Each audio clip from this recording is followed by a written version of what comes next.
네, 여러분 안녕하세요. 2024년부터 여러분하고 또 경찰 간부 민법 총칙을 공부하게 된 이나경 변호사입니다. 우선 올해 2024년 시험을 보신 수험생분들은 시험 보시느라고 고생하셨고요. 혹시 조금 성적이 좋지 않아서 내년에 다시 보셔야 되는 분들도 이 기출문제 해설을 들으실 거고, 이제 시험을 준비하시는 분들도 어떤 과목인지, 문제가 어떻게 나오는지 궁금하셔서 또 들으실 수도 있을 것 같아요. 그래서 최대한 간략하고 또 어떤 부분이 포인트, 어떤 식으로 시험이 나오는지 이런 거 중심으로 저희가 한번 빠르게 한번 보도록 하겠습니다. 자, 1번 문제 신의성실의 원칙에 관한 설명으로 옳지 않은 것. 신의성실은 민법 총칙 맨 앞부분에 나오는 건데요. 결국에는 권리자도 권리 행사를 할 때 신의에 따라서 성실하게 하라는 원칙이죠. 1번 보시면 신의성실의 원칙 옳지 않은 거 고르게 돼 있고요. 신의성실의 원칙은 임의 규정이기 때문에 바로 틀려요. 그래서 나중에 기본 강의할 때 설명하겠지만 임의 규정이기 때문에 당사자의 주장이 있어야 법원이 그 위반 여부를 판단할 수 있다. 여러분 요건 약간의 소송법적인 내용도 들어있는데, 우리 민사소송은요, 아시는 분들은 다 아시겠지만 재판부가 알아서 판단해주지 않아요. 웬만한 거는 당사자가 주장해야 돼. 근데 여러분이 주로 업무하시는 형사법의 영역은 그렇지 않죠. 사실은 수사기관이 적극적으로 수사를 해서 당사자가 주장하지 않거나 당사자가 밝히지 않는 죄목도 밝히셔야 되는 거잖아요. 근데 민사소송은 그렇지가 않거든요. 민사소송은 기본적으로 개인 대 개인이란 말이야. 개인 대 개인이라서 법원이 만약에 원고랑 피고가 있는데요. 나중에 저희가 인문특강에서도 말씀드리겠지만 원고랑 피고가 있고 판사가 있어요. 판사가 막 눈 찌긋찌긋하면서 원고한테 막 이렇게 주장하면 이겨요. 알려주면 되겠어, 안 되겠어? 난리나. 저 비리라고 막 돈 먹었다고 막 난리 난다고요. 그래서 민사재판에서는 재판부가 당사자가 주장하지도 않은 걸 판단해주지 않아요. 뻔히 아는 거에도 판단 안 해줘요. 그런 것들이 임의 규정이고, 근데 아무리 그렇다고 해도 굉장히 사회질서 위반적인 거라든지 이런 것들은 법원이 알아서 판단해야 되는 부분들이 있을 거 아니에요. 그런 것들을 우리는 직권조사 사항이라고 한단 말이에요. 신의성실의 원칙은 대표적인 직권조사 사항이기 때문에 당사자가 주장하지 않아도 법원이 판단해 주죠. 그래서 요거는 민법 총칙 공부하면 다 하는 거야. 이건 틀리면 안 돼요. 그리고 1번은 이제 바로 정답 나왔기 때문에 요 밑에 부분은 여러분 그냥 다 넘어가는 거예요. 그래서 밑에 세세한 판례들은 우리가 공부할 때 또 보긴 할 텐데, 해고된 근로자가 퇴직금을 이의 없이 수령하고 그로부터 상당한 기간이 지난 후에 해고무효소를 제기하는 것은 신의성실의 원칙에 반한다. 맞고요. 자, 상당한 기간이 지난 후면 우리가 실효의 원칙을 적용시키죠. 그래서 기간이 좀 짧으면 금반원의 원칙으로 가는 경우도 있는데, 상당한 기간이 지났기 때문에 신의성실의 원칙 중에도 실효의 원칙에 반한다. 3번 대항력 있는 임차권자가 권리가 없다고 확인해준 상대방에게 나중에 그 권리를 주장하는 것은 특별한 사정이 없는 한 신의성실의 원칙에 반한다. 이런 것도 제가 나중에 실제 케이스를 들어서 여러분 처음에 공부할 때 굉장히 재미있게 설명을 드릴 텐데, 지금은 그냥 간단히 정답 요런 정도 난이도로 나온다만 체크할게요. 자, 2번 미성년자의 법률행위에 관한 설명으로 옳지 않은 것. 우리 민법에는 여러분, 나 또 분필 깨트렸네요, 여러분. 자, 우리 민법에는 보호해야 될 대상으로 정한 사람들이 있어. 보호받아 마땅하다. 나도 좀 보호를 해줬으면 좋겠는데 저는 나이가 많죠. 미성년자. 옛날에는 한정치산자, 금치산자 이런 표현을 썼는데 지금은 피한정후견인, 피성년후견인, 이런 사람들을 좀 보호받아야 할 대상이라고 봐요. 제한능력자. 자, 그래서 미성년자는 그냥 만 19세 미만, 피한정후견인은 도박 중독자 생각하시면 돼요. 대표적으로. 화투패만 보면은 정신이 나가. 그래가지고 제대로 판단을 못하는 사람들 우리가 피한정후견이라고 하죠. 피성년후견인은 치매 환자 이런 분들 우리가 피성년후견인이라고 해요.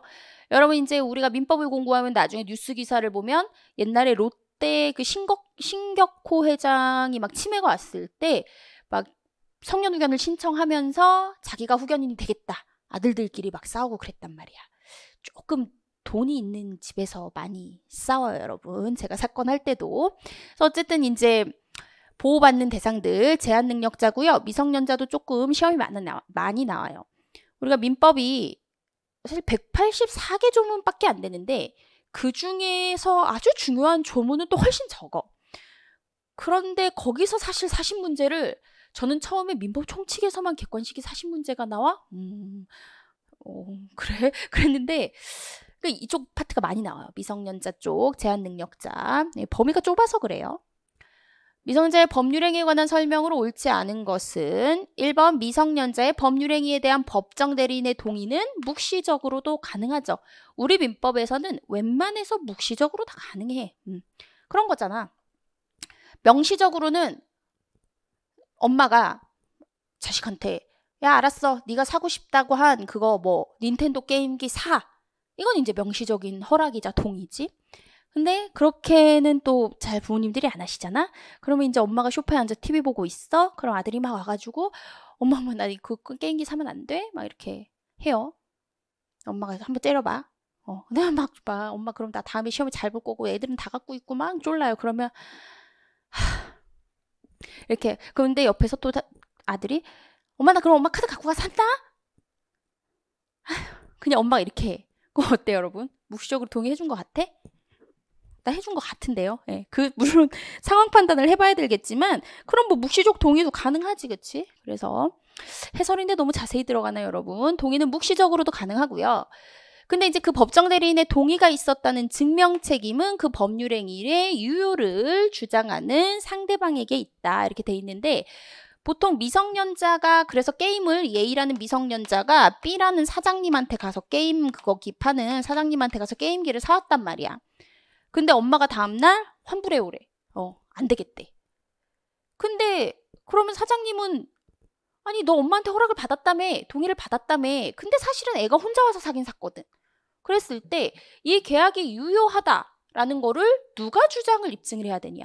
여러분 요거는 민법에서 입증 책임에서 굉장히 중요한 내용인데 입증 책임이 있는 사람이 입증을 못하잖아? 그러면은 이 사람이 지는 거야. 그래서 근데 제가 아까 뭐라 그랬어요?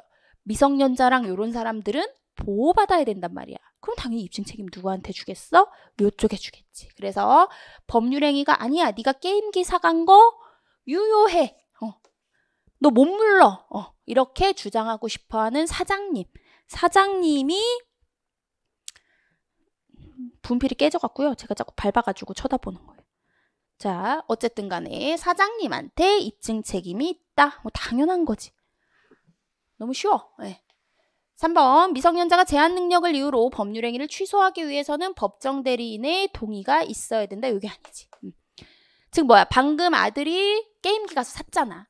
근데 자기가 사고 나서도 예를 들면 엄마 몰래 카드를 갖고 가서 아니면 엄마 몰래 엄마 카드 가져가는 건 절도지 원래. 그때 여러분 알잖아요. 친족상도례가 굉장히 이슈가 있었잖아. 그 위헌 결정 나왔죠 최근에. 여러분은 또 형사 하시니까 그 개그맨 박수홍 씨 사건 알죠? 그래서 박수홍 씨 사건이 부모님이 막 형편을 들어가지고 자기가 아버지가 막 자기가 그런 거다. 나를 잡아가라 막 그러는데 완전 직계거든. 직계잖아요. 부모님이랑 아들은. 그런 직계 사이에서는 금전적인 그런 형사처벌은 일정한 경우에 안 한다고 하는 게 친족상도례인데 그 친족상도례 위헌이지. 시대가 어느 때인데 여러분. 뭐 조선시대야? 만약에 근데 참 그래. 부모 자식 간에 제가 쓸데없는 소리를 다 하고 있어요. 근데 그래도 돈이 여러분 막 몇십억이 오가면 부모 자식 간에도 고소고발이 있는 거 여러분 잘 알잖아. 그게 그래서 최근에 위헌이었나? 헌법 불합치였나? 결정이 나왔죠. 갑자기 딴 길로 샜어. 근데 그게 아니고 아들이 자기가 세뱃돈 같은 거 모아가지고 내가 내 돈으로 사면 괜찮겠지 라고 해서 갑자기 가더니 막 게임팩이랑 이런 거 해가지고 한 50만 원 들여가지고 게임기를 사온 거야. 그런데 다음날 무서운 거야. 엄마가 알면 나 죽었다. 그래가지고 다시 그 가게 아저씨한테 가서 환불해 주세요 이렇게 한 거야. 사실 취소하는 거지 계약을. 아저씨가 야, 너 이거 어제 사가더니 이걸 왜 맘대로 해 환불 안 해줘? 그러니까 게임기 이상 없잖아. 그러니까 아들이 아저씨 저 중학생이잖아요. 이거 엄마가 알면 저 죽어요. 약간 이게 어떻게 보면은 저 엄마 동의 없이 산 거다. 취소하겠다. 이거야. 그 취소의 의사 표시를 하는 걸 엄마 허락받고 올까요? 안 해도 되는 거지. 그래서 취소하기 위해서는 법정 대리인의 동의는 필요 없어요. 다만 이 계약을 유효한 걸로 추인하기 위해서는 법정 대리인의 동의가 있어야 되지만 미성년자도 본인이 가서 저 엄마한테 죽어요. 이러면서 취소할 수 있어요. 환불할 수 있어요. 그러니까 그때는 법정 대리인의 동의가 필요 없죠. 이런 부분들. 4번 법정 대리인이 미성년자 본인 이름으로 매매 계약을 체결한 경우에도 법정 대리인이 그 행위를 했다면 결국에는 동의를 해준 거지. 미성년자에 대해서 매매 계약의 효과가 발생한다. 맞죠? 그러니까 엄마가 아들 아파트 하나 사주는 거야. 미성년자인데 아파트 사주는 사람들 있잖아. 그래가지고 엄마가 가서 아들 명의로 아파트를 사는데 엄마가 행위는 다 한 거지. 그러면은 미성년자의 법률 행위에 대해서 부모님이 동의해 준 거죠. 예, 그래서 뭐 그런 거. 아니 너무 쉬워. 요거는 제가 봤을 땐 이런 건 여러분 뭐 어느 정도는 외워야 우리가 문제를 빨리빨리 풀긴 하겠지만 사실 그렇게까지 외울 필요가 없는 것들이라는 거죠. 예. 자, 3번 미성년자의 영업에 대한 친권자인 법정 대리인의 허락에 관한 설명으로 옳지 않은 것은 그랬어요. 여러분 근데 영업은 조금 특이한 점이 있었잖아. 우리가 미성년자를 공부할 때. 예를 들면 이런 거지. 요즘에 미성년자들도 유튜버도 많이 되고 그 다음에 제가 맨날 예를 드는 건데 쇼핑몰 사업을 예를 들면 고등학생이 하고 싶다고 해봐. 굉장히 막 호대도 멀쩡해가지고 자기가 모델학을 또 하고 싶고 막 쇼핑몰도 하고 싶대. 패션에 굉장히 관심이 많대. 엄마 나 공부 안 할래. 나 쇼핑몰 차릴래. 뭐 아니면은 뭐 나 유튜버 제대로 한번 해볼게. 장비 좀 사줘. 뭐 그런 것도 있을 수가 있고요. 제가 막 했던 사건들 중에도 캐릭터 같은 것도 되게 유명 유튜버들이 막 그런 거 저작권화 해가지고 뭐 컵도 만들고 여러분 막 그렇게 하는 것들 되게 많더라고. 그래서 저도 언젠가 또 유튜버 될지도 몰라. 자 어쨌든 그래서 만약에 쇼핑몰 사업을 한다 해. A라는 미성년자가 쇼핑몰을 해서 엄마 허락해줘. 그래서 엄마가 허락을 해줬어. 그럼 이제 A가 쇼핑몰을 하려면 어디 가야 돼요, 여러분? 동대문 가야 된단 말이야.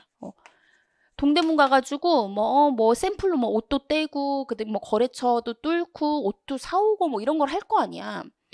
그런데 그거를 엄마 나 오늘 여성복 블라우스 좀 떼러 갔다 올게. 엄마 나 오늘 뭐 바지 뭐 떼러 갔다 올게. 이렇게 행위마다 법률 행위마다 허락을 받을까? 그러지 않는단 말이야. 그래서 이런 영업을 허락할 때는 미성년자라고 하더라도 조금 더 포괄적으로 얘가 법률 행위를 할 수 있도록 하고 있어요. 다만 이 영업의 허락은요. 어떤 특정한 여러 영업에 대해서만 해야 되는 거지. 그치? 특정한 영업에 대해서 해야 되고 그냥 네 알아서 모든 사업 다 해라. 이렇게 하면 안 돼. 그렇게까지는 믿어주지 않아. 미성년자를. 자, 그래서 보시고요. 법정 대리인은 옳지 않은 거 고르는 거야. 법정 대리인은 그가 한 영업의 허락을 제한할 수 있다 그랬어요. 맞아. 근데 제한할 수는 있어요. 근데 상대방한테 이제 알려지느냐 이런 거는 따져야 되겠지만 어쨌든 할 수 있고 모든 영업에 대해서 제가 방금 얘기했지만 포괄적으로 허락하는 건 된댔어 안 된댔어. 이런 건 안 돼. 뭘 믿고 걔가 가서 뭐 어떻게 보호해야 되는 거잖아. 가서 뭐 사기를 당할지 뭐 할지 어떻게 알아. 그래서 포괄적인 허락은 안 돼. 그러니까 바로 이건 정답 2번이야. 여러분 엄청 쉬워. 예. 3번 특정한 영업에 관해서 허락한 경우 그 범위에서 법정 대리인의 대리권 및 동의권은 소멸해요. 이미 허락을 했기 때문에 제가 말했잖아. 엄마 나 저기 블라우스 떼러 갔다 올게. 그때마다 허락받고 이러지 않아. 그러니까 본인이 알아서 하면 되는 거야. 그때부터는. 자, 4번 미성년자가 법정 대리인의 영업 허락을 받아서 하는 그 영업에 관한 행위에 대해서는 소송 능력이 있어요. 맞아요.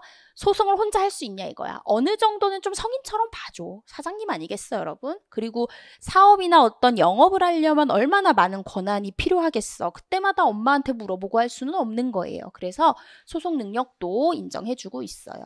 이거는 너무 정답이야. 2번. 쉬운 거예요. 우리가 미성년자 공부할 때 바로 해. 바로. 포괄적인 영업 허락은 안 된다고. 뭐라 그랬지? 함정도 없어. 지금까지 다 너무 쉽고요. 4번 피성년 후견인 갑은 성년 후견인 을의 동의 없이 자신의 X토지를 병에게 매도하는 계약을 체결하였다. 피성년후견인이잖아.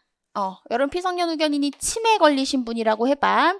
그러면 성년후견인의 동의 없이 자신의 엑스토지를 병에게 매도하는 계약을 체결을 했어요. 갑이 병에게.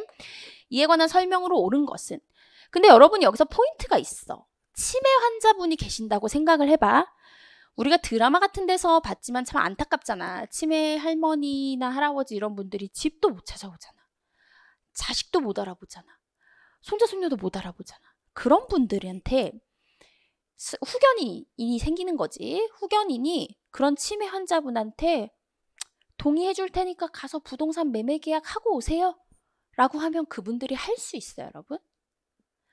제가 방금 얘기한 것처럼 차라리 미성년자는 엄마가 카드 주면서 그래 가서 게임기 사와. 동의해 줄 테니까 네가 가서 해와. 하면 돼.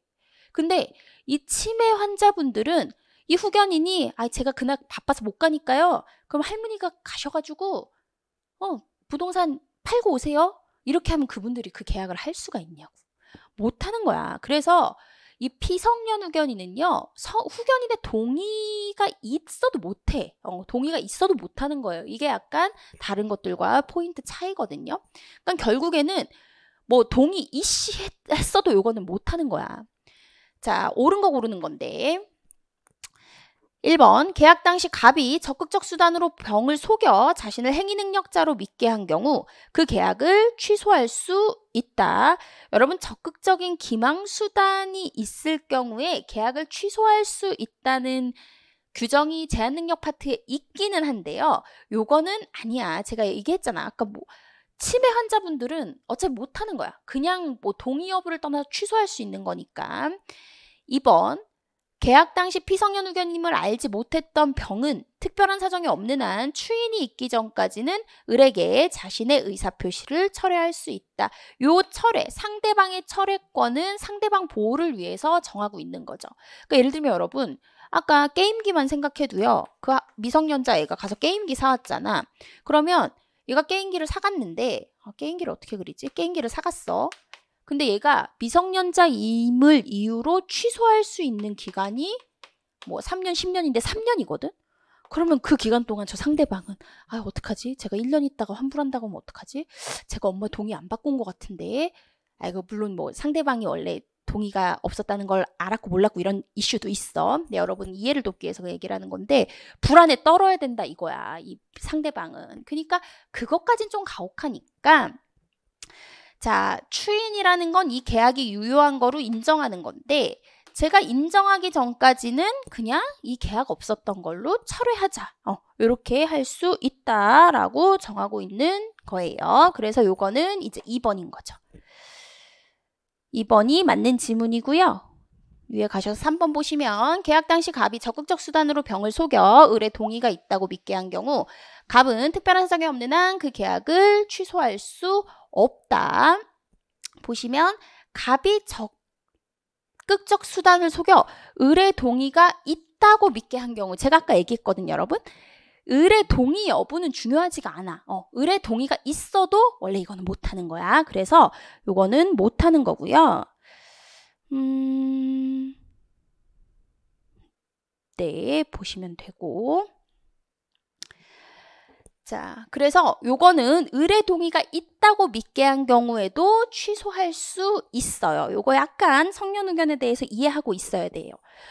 그리고 여러분 그 미성년자는 그런 사건이 많아. 신분증 위조하는 거. 그래서 제가 최근에 방송에서 인터뷰했었는데 여러분 한참 이슈 됐었다? 미성년자들이 그 고깃집에 가가지고 잔뜩 시켜 먹은 거야.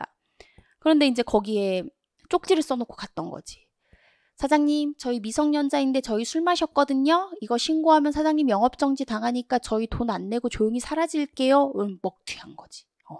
사기지, 사기. 그래가지고 점장님은 신고도 못하고 돈도 못 받고 그 사장님은 그러니까 오히려 미성년자를 처벌해야 되냐 막 이런 게 좀 이슈가 됐었지. 그러면 이제 댓글이나 방송이나 이런 데서는 좀 사장님이 불쌍하다 이렇게 이제 얘기를 하죠. 근데 여러분은 경찰이시고 저는 또 변호사잖아. 그럼 저는 대법원에 물어보지.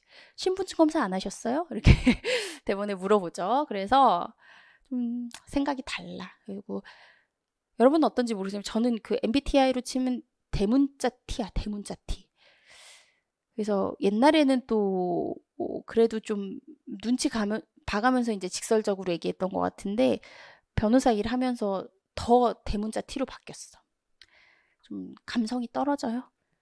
어젠 그 얘기를 왜 했는지 모르겠지만 어쨌든 간에 미성년자 애들이 제가 그거 인터뷰할 때 알았는데 그 신분증을 위조해주는 그런 사이트랑 인터넷 홍보 사이트들이 있나 봐. 그런 식으로 해갖고 신분증을 위조해가지고 다니는 미성년자들이 있어요. 그러니까 그 정도로 속여서 자기가 성인인 것처럼 상대방을 속이면 취소 못해, 걔네들은. 미성년자들은 못해. 근데 피성년 후견인들 같은 경우에는 여러분 부동산 매매 계약할 때 여러분 그리고 뭐 부동산 매매 계약할 때 맨날 붙이지는 않는데요. 그거 여러분 취업하거나 그럴 때 뭐지? 후견인이 없다는 증명서 요즘에 뗄 수 있는 거 아시죠? 아실걸? 예, 업무 하시니까 아실 거예요. 그런 것도 요새 뗄 수가 있어요. 그리고 어쨌든 간에 요거는 제가 아까 얘기했어. 후견인의 동의 같은 거는 상관없는 거예요. 피성년 후견인은. 그렇게 보시면 되고 4번 피성년 후견임을 알았던 병은 특별한 사정이 없는 한 1개월 이상의 기간을 정해 을에게 추인 여부의 확답을 촉구할 수 없다? 아니요, 그건 할 수 있어. 알았더라도. 그래도 어떡할 건데? 할 거야 말 거야? 이 계약 유효로 할 거야 말 거야? 물어볼 수는 있다. 그래서 요거 틀렸다. 그래서 옳은 거 고르는 거 아까 2번이겠고요. 자, 피성년 후견이 조금 헷갈리는 부분들이 있는데 요거는 나중에 저희가 또 기본 강의 할 때 자세히 얘기할게요. 자, 5번 이제 부재자 재산관리. 부재자 재산관리는 문제가 원래 그 전범위 시험으로 나오는 데는 맨날 나오는 건 아니야. 근데 저희 시험은 민법 총칙의 하나이기 때문에 자주 나와요. 자, A라는 남편이 우크라이나로 출장을 갔는데 갑자기 러시아랑 우크라이나랑 전쟁이 터지는 바람에 연락이 안 돼. 근데 B라는 부인, 토끼 같은 자식들 집에 있단 말이야. 근데 이제 전업주부야. 전업주부 돈은 안 벌어. 그러면 통장도 다 남편, 집도 다 남편. 그러니까 남편이 와야 이게 돈을 빼서 쓸 수가 있는데 지금 그걸 못하고 있는 상황이야. 그랬을 때 이러한 부재자의 재산관리인을 두는 거죠. 그래서 법원이 선임한 부재자의 재산관리인에 관한 설명으로 옳지 않은 것은 재산관리인이 법원에 허가 없이 한 부재자의 재산에 대한 처분행위는 무건대리행위이다. 맞죠? 그래서 무슨 말이냐? 법원이 선임을 했어. 근데 부동산을 이 사람이 없는 동안에 얘 부동산 아파트 2개 있는데 다 팔아치워. 안 되잖아. 법원의 허가를 받아야 된단 말이야. 그렇게까지는 권한이 없어요. 부재자의 재산관리인의 또 포인트는 이 사람은 말 그대로 관리가 목적이야. 아직 완전히 사망했거나 완전히 못 돌아오는 상태는 아니야. 잠깐 지금 한 뭐 2주 연락 두절, 뭐 1개월 연락 두절 뭐 이런 경우란 말이야. 그러면 돌아올 거란 말이야, 저 사람은. 그러면 재산관리인은 현상 유지가 보통 원칙이지. 막 부동산 팔아치우고 이러라고 있는 게 아니거든. 근데 부득이 갑자기 D가 뭐 큰 수술을 해야 돼, 자식이. 그래서 부동산을 처분해가지고 수술비를 마련해야 될 상황이 생긴 거야. 이런 긴급한 사정이 있을 땐 어떻게? A 부동산 팔아야지. 근데 재산관리인이 맘대로 팔아? 법원의 허가를 받아서 팔 거 아니에요. 그래서 재산관리인이 법원에 허가 없이 한 부재자의 재산에 대한 처분행위는 무건대리가 맞아요. 왜냐면 원래는 관리만큼만 그 대리권이 있어. 근데 처분해버렸기 때문에 무건대리가 맞죠. 2번 재산관리인은 법원의 허가가 없더라도 부재자의 재산에 대한 불법행위로 인한 손해배상을 청구할 수 있다. 요거는 부재자의 재산을 팔아치우고 이런 게 아니잖아. 요런 거는 계량행위, 유지행위라고 볼 수가 있어. 부재자한테 좋은 거고요. 3번 재산관리인이 권한 초과 행위에 대해서 허가 신청 절차를 이행하기로 약정하였는데 이를 게을리한 경우 상대방은 허가 신청 절차의 이행을 소구할 수 있다. 그러니까 여기 D가 아까 아파가지고 이 부동산 하나 팔아야 된다 그랬잖아. X부동산. 요거를 누구랑 매매 계약을 했어. 뭐 D라는 사람이랑 매매 계약을 했는데 요게 뭐 법원의 허가를 받아서 해야 된다 그랬잖아. 근데 그 허가를 안 받아. 그랬을 때 얘가 야 빨리 허가 받아줘. 이렇게 소송으로 구할 수 있다는 거죠. 4번 재산관리인이 권한을 초과하는 처분에 관해서 법원의 허가를 받아 부재자의 부동산을 매매한 후에 그 결정이 취소된 경우 그 매매는 소급적으로 효력을 상실한다. 여러분 부재자의 재산관리에서는 소급효는 없어요. 그래서 4번이 틀리고요. 이것도 매우 중요하게 공부하는 것 중에 하나예요. 자, 여러분 실종 선고. 요즘에 사실 실종 선고도 잘 안 나와. 옛날에는 엄청 많았을 거야. 근데 뭐라 그래야 되지? 6.25 시절만 해도 엄청 실종되는 사람 많지 않았나? 요새는 잘 없어서 많이는 또 안 나와요. 가끔 시험마다 한 문제씩 나오는데 우리는 민법 총칙에서만 시험이 나오기 때문에 그래도 나오지. 갑의 생존 사실을 모르는 배우자 을은 갑에 대한 실종 선고에 따라 갑 소유의 X 건물을 단독으로 상속받은 다음 선의의 병에게 X 건물을 매도하여 소유권 이전 등기를 맞춰주고 인도하였다.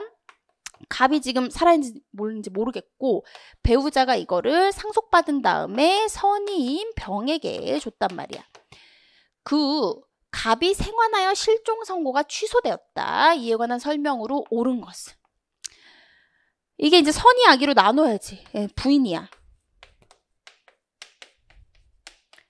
오늘 이런 사람들을 직접 수익자라고 불러요.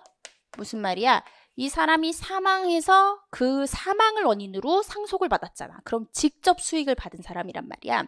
그래서 이 직접 수익자가 선이면 진짜 죽은 줄 알아서 상속받아서 내 건 줄 알고 팔았단 말이야. 그럼 별로 죄가 없지. 그런데 이 집을 5억에 팔았다? 왜 자기도 생활해야 되니까 생활비 좀 쓰고 하니까 한 3억밖에 안 남았어 지금. 그러면 결국엔 이 사람이 살아 돌아왔을 때 5억을 다 줘야 되냐? 현존하는 이익만 주면 되냐? 선이니까 어떻겠어? 아, 이 사람도 잘못이 없어. 진짜 죽은 줄 알았어. 그러니까 3억만 주면 되는 거지. 근데 악의자는 내 남편이 지금 저기 어디 지금 기억상실로 살아있어. 내가 빨리 그동안 재산을 다 꿀꺽해야겠다. 이런 사람은 보호해줄 필요가 없지. 이 사람은 다 돌려줘야 돼. 자, 갑은 병에게 X 건물의 반환을 청구할 수 있다. 여러분 얘는 선의자잖아. 얘는 죄가 없죠. 물론 우리 민법은 여러분 선의 악의가 뭐 착하냐 악하냐 이게 아니잖아. 그치? 이 사실을 알았느냐에 몰랐느냐의 개념이긴 하지만 결국에 이 상황에서 누구를 보호하는 게 더 적합한가를 우리가 항상 생각한단 말이야. 이 경우에는 얘를 보호해주죠. 그래서 X 건물의 반환을 청구할 수 없지. 얘한테 받아야지. 얘한테. 2번 갑은 을에게 받은 이익의 반환을 청구할 수 없어요. 제가 방금 있다 그랬는데 그 범위만 다를 뿐이죠. 청구할 수 있어요. 선이냐 악이냐에 따라서 반환 범위가 다를 뿐이에요. 3번 볼게요. 을과 병이 생존 사실을 과실로 알지 못했더라도 갑은 병에게 X 건물에 대한 소유권 이전 등기 말소를 청구할 수 없다. 이런데 우리 민법은 보통 이제 선의 무과실을 요구하는 경우도 있고 그냥 선의만 요구하는 경우도 있어. 실종 선고에 있어서는 우리는 선의이기만 하면 얘를 보호해주는 경향을 띠고 있기 때문에 요거 맞아요, 여러분. 그래서 요 부분 나중에 공부할 때 또 보게 될 거예요. 4번 을이 갑에 대한 실종기간 만료 후 선고 전에 선의의 병에게 자신의 이름으로 X 건물을 임대한 경우 을이 갑에 대한 실종기간 만료 후 선고 전에 선의의 병에게 임대를 했을 때 갑은 병에게 X 건물의 반환을 청구할 수 없다. 요건 여러분 그냥 지금 단순히 임대한 거잖아. 그쵸? 임대한 거고 선고 후에 한 것도 아니어가지고요. 요거는 틀려요. 그래서 실종 선고 나중에 취소됐을 때 법적 효과에 대해서도 우리가 원래 공부를 한단 말이야. 그래서 여러분 공부하신 분들은 맞출 수 있었을 걸로 봐요. 법인 나오네, 법인. 법인의 능력에 관한 설명으로 옳지 않은 것은 여러분 법인은 단체잖아. 그래서 법인 공부할 게 좀 많이 있어요.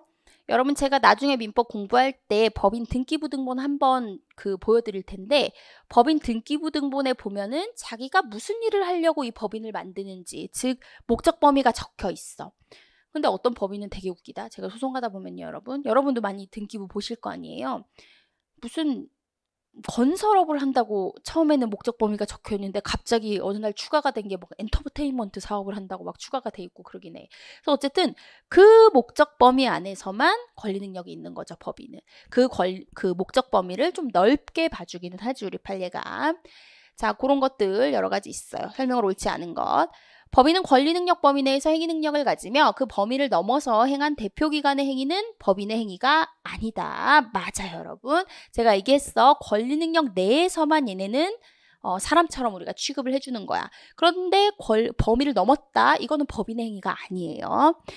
2번 법인의 권리 능력은 정관상의 목적에 의하여 제한되며 그 목적을 수행하는 데 있어 직간접적으로 필요한 모든 행위를 포함한다. 제가 방금 얘기했어. 목적 범위를 우리 판례는 조금 넓게 봐주거든. 그래서 직간접적 필요한 행위를 다 포함시켜주고 있어요. 예를 들면은 뭐 엔터테인먼트 사업한다고, 봐봐요 여러분, 엔터테인먼트 사업을 한대 어떤 회사가. 근데 그걸 운영하려니까 돈이 필요하대. 그래서 갑자기 대부업을 해? 그건 여러분 목적 범위 내야 왜야? 그거는 왜인 것 같아. 그쵸? 그거를 뭐 허가 받았으면 모르겠는데 허가도 안 받고 그런 식으로 대부업을 한다? 여러분이 이제 잡아가셔야지. 자, 어쨌든 좀 어디까지가 뭐 직간접의 영역이냐, 요런 판례 자체는 뭐 우리가 시험에 많이 나오진 않지만 개념적으로도 여러분이 한번 생각해 보실 수 있는 거지. 3번 법인의 명예가 훼손된 경우 법인은 가해자에 대해서 불법행위로 인한 손해배상과 함께 명예회복에 관한 적당한 처분을 청구할 수 있죠. 법인도 명예권이 있어요, 여러분. 예를 들면 삼성전자를 누가 명예훼손을 했어. 그러면은 청구할 수 있거든. 근데 법인은 상속권 이런 건 있어, 없어? 그런 건 없지. 사람만이 가질 수 있는 권리는 없죠.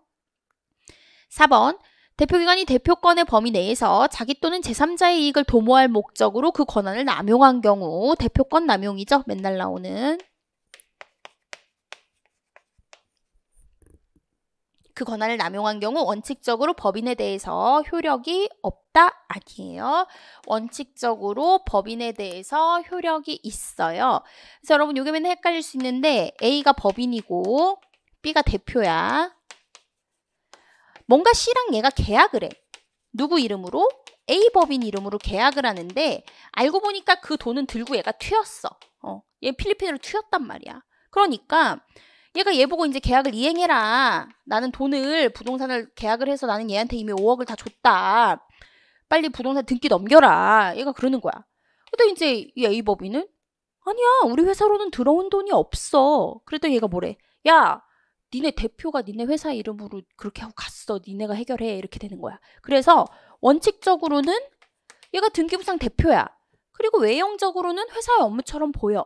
그러면 얘가 책임져야 되거든. 그 얘기는 뭐야? 이 계약, 이 대표가 자기가 돈 들고 튀었어도 이 계약의 효력이 A 법인에게 인정이 되는 거야. 그 얘기는 뭐야? A 법인은 계약상 이거를 이행할 의무가 있는 거야.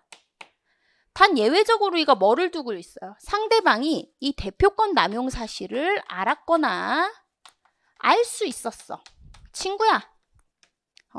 아이고 저 욕하면 안 되니까 저놈 돈 받고 필리핀으로 튀겠네. 그 얘가 알고도 뭐 난 상관없으니까 이러면서 계약을 체결한 거야.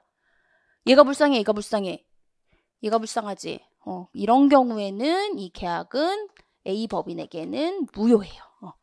요게 예외고 요게 원칙이야. 그럼 보세요. 대표기관이 대표권의 범위 내에서 자기 또는 제3자의 이익을 도모할 목적으로 권한을 남용했어. 원칙적으로 법인에 대해서 효력이 있다 없다? 있다. 예외적으로 상대방이 알았거나 알 수 있었을 경우에만 법인에게 효력이 없다. 자, 보시면 되겠어요.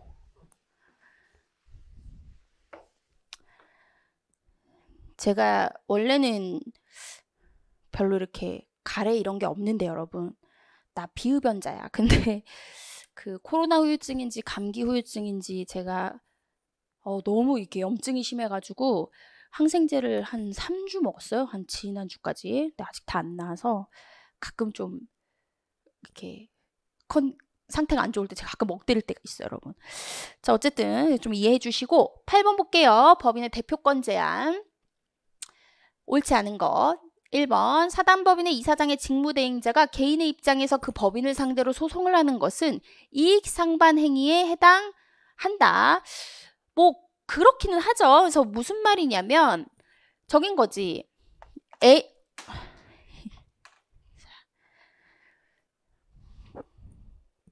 직무대행자는 여러분, 예를 들면 A 법인이 있어. 근데 원래는 B 대표야. 근데 예를 들면 얘가 횡령을 해. 횡령을 했어. 그래서 수사 중이야. 그럼 얘가 계속 대표를 하면 안 되잖아. 그래서 요 회사 임원들이 얘를 직무 정지 신청을 하고 가처분 신청을 하고 새로 씨를 직무 대행자를 선청을 해. 얘도 대표야. 얘도 대표권이 있다고 봐요. 근데 이 대표권이 있는 사람이 개인의 입장에서 그 법인에 대해서 소송을 하는 거는 이익상반이 맞아서요. 그러려면 그 건에 대해서는 새로 특별대리인을 선임해야 되거든요. 예, 그래서 이런 거는 이익상반행위에 해당해. 그래서 포인트는 뭐야? 이런 경우에는 특별대리인을 선임해야 돼요. 그쵸? 예, 그래서 뭐 어쨌든 맞는 거고. 자, 2번 보시면 법원의 직무집행정지 가처분 결정에 의해 법인을 대표할 권한이 정지된 대표이사가 그 정지기간 중에 체결한 계약은 절대적으로 무효이다. 요거 맞아요, 여러분. 방금 얘가 횡령했잖아? 그리고 직무집행정지 가처분이 내려지면요. 그거 등기 후에 기재도 되거든요. 그 기간에 한 거는 무효고요. 3번 법인의 정관의 대표권 제한에 관한 규정이 있는 경우 여러분 대표권 제한은 정관의 규정이 없으면 아예 무효고요. 등기가 되면 제3자에게 우리가 대항할 수 있는 요건이 되죠. 자, 그 제한이 등기되어 있지 않더라도 법인은 이를 알고 있는 제3자에게 대표권을 주장할 수 있다. 제가 방금 아니라고 얘기했고요. 요거는 외워야 되는 거야. 그래서 대표권 제한은 정관에 기재되어 있어야 되고요. 요건 효력 요건이야. 즉 정관에 기재되어 있지 않으면 아예 효력이 없어. 등기가 되냐 안 되냐는 제3자에게 아니 쟤 그 행위 못하는 대표인데 이렇게 대항할 수 있냐 없냐의 문제예요. 등기되지 않으면 대항할 수 없어요. 3번 틀렸고 4번 법인과 이사의 이익이 상반하는 사항에는 이사의 개인적 이익과 법인의 이익이 충돌하고 이사에게 선량한 관리자로서의 의무 이행을 기대할 수 없는 사항을 모두 포함한다. 이건 뭐 일반적으로 맞는 내용이죠. 자, 9번 법인의 청산에 관한 설명으로 옳지 않은 것은 법인이 청산하면 여러분 청산의 범위 내에서만 권리 능력이 있고요. 청산할 때 제일 중요한 건 뭐야? 빚 있으면 빚 갚고 받을 돈 있으면 받을 돈 받고 이런 거죠. 자, 1번 청산법인은 청산의 목적 범위 안에서만 권리 능력이 있다는 건 제가 방금 얘기했고 2번 파산의 경우를 제외하고는 정관이나 총회의 결의로 달리 정한 바가 없으면 이사가 청산인이 되죠. 3번 청산 절차는 제3자의 이해관계에 중대한 영향을 미치기 때문에 청산 절차에 관한 규정은 강행 규정이다. 맞아요. 왜냐면 이게 돈 받고 이런 문제가 있거든. 4번 청산 사무가 종결되지 않은 경우에도 이미 청산 종결 등기가 이루어졌다면 그 등기 시에 법인은 소멸한다. 그렇지 않아요. 실제 청산 업무가 남아있어. 그 얘기는 뭐야? 아직 받을 돈도 있고 내가 갚을 돈도 있어. 그러면 등기했어도 청산 업무 안에서는 얘는 권리 능력 있는 애예요. 요거 굉장히 쉬운 얘기죠. 쉬운 지문이죠. 자, 10번. 부동산에 관한 설명으로 옳지 않은 것은 1번 독립된 부동산으로서의 건물이라고 하기 위해서는 최소한의 기둥과 지붕 그리고 주벽이 있어야 된다. 요거 맞는 거고 타인의 임야에 관해서 권한 없이 임목을 심은 경우 나무요 여러분 공시 방법을 갖추지 않았어. 즉 명인 방법도 갖추지 않았어. 그렇다라고 하면 임목의 소유권은 식재자에게 있다. 아니지. 여러분 토지의 부합이 되잖아. 우리 부동산은 토지 아니면 건물이야. 토지 아니고 토지랑 건물 외에는 다 동산이야. 근데 그 건물의 기준은 뭐라고 한 거야? 1번에 보면 기둥과 지붕 그리고 주벽이 있어야 된다는 거잖아. 그러면 토지에 붙어버리는 애들은 토지랑 그냥 합쳐지는 애들이야. 그럼 나무는 어때요, 여러분? 뿌리가 땅속에 들어간단 말이야. 그러니까 토지에 기본적으로는 부합해. 그래서 근데 나무가 여러분 되게 비싸다. 여러분 뭐 1억짜리 소나무 이런 것들은 많이 보셨겠지만 실제로 그 정도 아니어도 나무가 비싸요. 그래서 그 화분도 비싸. 갑자기 또 생뚱맞은 소리 하는데 제가 나이가 들어서 그런지 요새 화분에 관심이 많거든. 근데 비싸더라고요. 근데 선뜻 못 사는 건 제가 다 죽여. 그래서 좀 문제야. 뭐 걔네들이야 뭐 이제 땅에서 떨어져 나갔으니까 별도의 동산인데 원래 임목은 별도의 방법을 취하지 임목 등기를 하거나 명인 방법을 갖추지 않으면 땅에 부합이 되죠. 그러면 땅 소유자께 된단 말이야. 식재자에게 있지 않아요. 뭐랑 비교해야 돼 여러분? 뭐랑 비교해요? 농작물. 농작물은 권한이 있든 없든 남의 땅에 하던 뭐 내 땅에 하던 뭐 어디다가 하건 요거는 식재자한테 소유권이 넘어가죠. 그래서 제가 맨날 이거 얘기할 때 보릿고개 얘기한단 말이야. 남의 땅에 먹고 살 길이 막막해서 남의 땅에 1년 내내 보리 농사 지었어. 근데 그거를 홀라당 추수철 되니까 땅 주인이 갖고 가버리면 뭐 먹고 살아. 그쵸? 그래서 이런 농산물, 요거는 키운 사람, 씨 뿌리고. 여러분 모내기 해봤어? 해봤어요? 아, 여러분 다 그 직장인이신데 제가 자꾸 반말하면 안 되죠. 자, 갑자기 반말해서 멘붕 왔어. 자, 적인 거예요. 모내기 같은 거 얼마나 힘들어요. 나무 키우는 거랑은 또 달라요. 씨 뿌리죠, 모내기 해야 되죠, 추수해야죠. 요거는 그렇게 키운 사람 소유로 가져가요. 비교하시면 되는 거고요. 3번이 나오죠. 아무런 권한 없이 타인의 토지에 채소를 경작한 경우 그 채소가 성숙하여 독립한 물건으로서의 존재를 갖추었으면 그 소유권은 경작자에게 있다. 제가 방금 길게 설명한 거. 채소도 마찬가지예요, 여러분. 그 파 이런 것들. 자, 4번. 일반적으로 토석은 토지의 기본적 구성 요소로서 토석 그 자체의 굴치, 채취를 목적으로 하는 경우를 제외하고는 토지와 분리하여 별도의 거래 객체로는 되지 못한다. 제가 방금 얘기했어요. 토지에 부합하는 애들이야, 쟤네들은. 네, 여러분 11번 볼게요. 주물과 종물에 대한 설명으로 옳지 않은 것은, 여러분 주유소는 주유기가 있어야 되죠? 그런 게 주물과 종물이죠. 그리고 수족관, 그러니까 횟집에 있는 수족관, 이런 것들 종물이죠. 1번 주물과 소유자가 다른 물건은 종물이 될 수 없다. 이게 원칙이고요.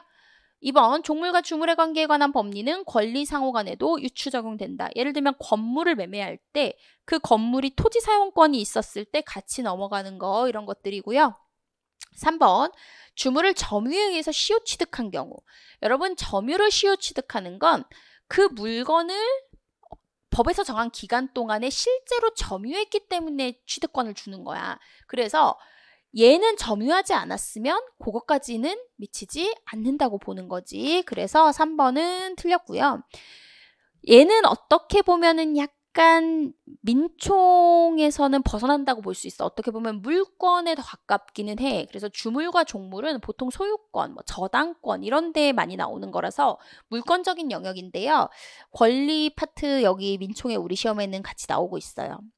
그래서 점유취득시효 이런 것도 나중에 공부할 때 간단히는 보게 돼요. 즉 민총을 인문특강을 여러분 이제 보시게 될 텐데, 민총을 공부하기 위해서는 그래도 어느 정도는 물권과 채권에 대한 제도, 그 다음에 권리의 개념, 이 정도는 알아야 되거든. 그래서 뭐 공부 다 하신 분들은 아시겠지만 그렇게 보시면 되고요.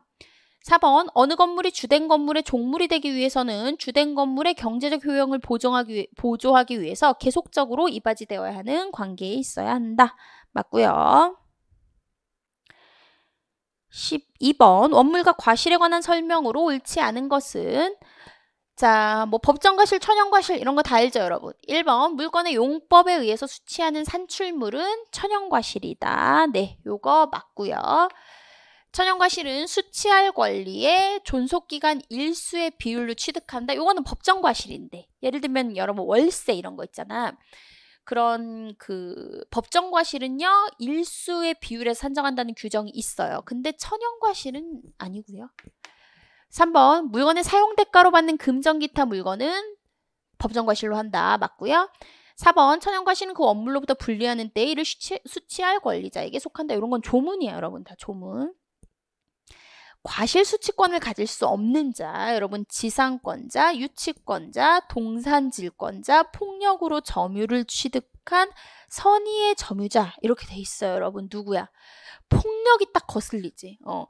여러분 점유를 취득해도요, 그 점유 취득 시효도요, 우리가 그 평화적으로 점유를 취득해야 되거든. 그래서 얘는 과실 수취권을 가질 수 없죠. 13번에 4번이고요.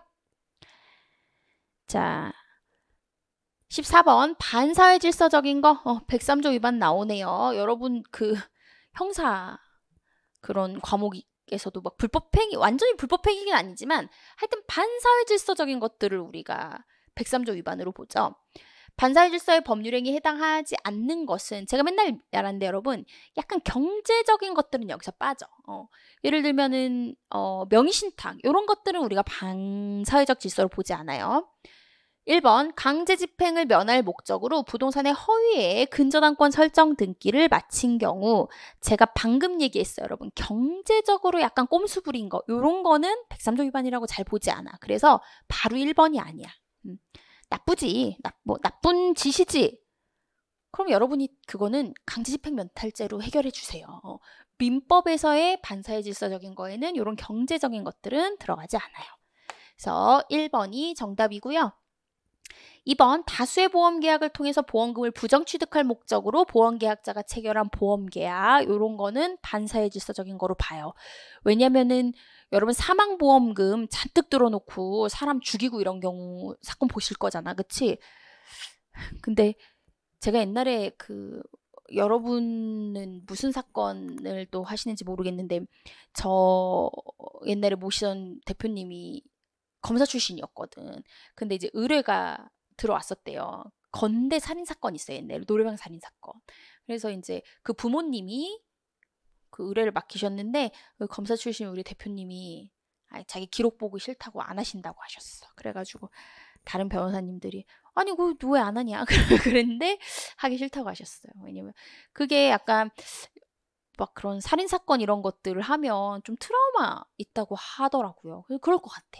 여러분도 그렇고 뭐 검사들도 그렇고 그게 뭐 좋겠어요. 그 피 막 흥건하고 막 이런 기록 보는 거. 사실 저는 살인사건 안 해봤거든. 변호사 한 10년 하면서 여러분 의외로 아시잖아요. 사선 변호사들은 그런 강력범죄는 잘 안 해. 국선 변호사들이 많이 하죠. 그래서 진짜 흉악범은 안 만나봤는데 갑자기 그 보험 사망 사건 생각나가지고. 근데 요건 반사회 질서적인 거야. 3번 타인의 제가 말하는 경제적인 거라는 건 저런 이렇게 막 근저당권 설정하고 집행 피하려고 그런 거라든지 뭐 세금 안 내려고 명의 신탁한 거라든지 뭐 이런 것들 말하는 거예요. 3번 타인의 소송에서 사실을 증언하는 증인이 그 증언을 조건으로 소송의 당사자로부터 통상적으로 용인될 수 있는 수준을 넘어서는 대가를 제공받기로 하는 거. 이런 거 인정해 주잖아. 예를 들면은 진실을 나와서 증언을 해준다고 해. 근데 A가 B 사람한테 야 네가 나와서 증언해줘. 사실만 말해줘. 근데 안 하겠대. 자기는 원고 피고 둘 다 친구니까 굳이 법정에 나가서 증언을 못 하겠대. 그래서 야 내가 거짓말로 해달라는 것도 아니고 진짜로 나와서 증언을 못 해줘? 말했는데 못 하겠대. 알았어. 그럼 내가 1억 줄게. 나와서 해줘. 그랬더니 알았대. 그죠 여러분? 이놈의 자본주의 시대. 자 그거는 너무해. 왜요? 괜찮은 거 아니에요? 안 괜찮아. 여러분 그런 거를 한번 허용해 주면요. 증인들이 계속 돈을 요구할 수도 있는 거고 그렇게 되면 뭐 돈 주고 증인 세울 수 있는 사람만 민사소송에서 이기게 그게 한 번이 무서운 거야. 이건 그냥 제 생각이에요 여러분. 그래서 이런 거 안 된다고 해요. 4번 명의신탁이 유효한 경우 명의수탁자로부터 신탁부동산을 매수한 제3자가 명의수탁자의 명의신탁자에 대한 배임행위에 적극가담해서 체결한 거 이런 거는 우리가 103조 위반이라고 봐. 제가 아까 명의신탁 자체는 그러니까 내가 샀는데 다른 사람 이름으로 명의신탁한 거 자체는 103조 위반은 아니야. 근데 이런 식으로 배임행위에 적극가담하는 건 103조 위반이야. 이건 위반이에요. 네. 제가 약간 조금 더 어리신 분들 수업하다가 자꾸 죄송해요. 15번 불공정한 법률행위에 관한 설명으로 옳지 않은 것은 자 궁박은 경제적, 정신적 또는 심리적 원인에 기인할 수 있다.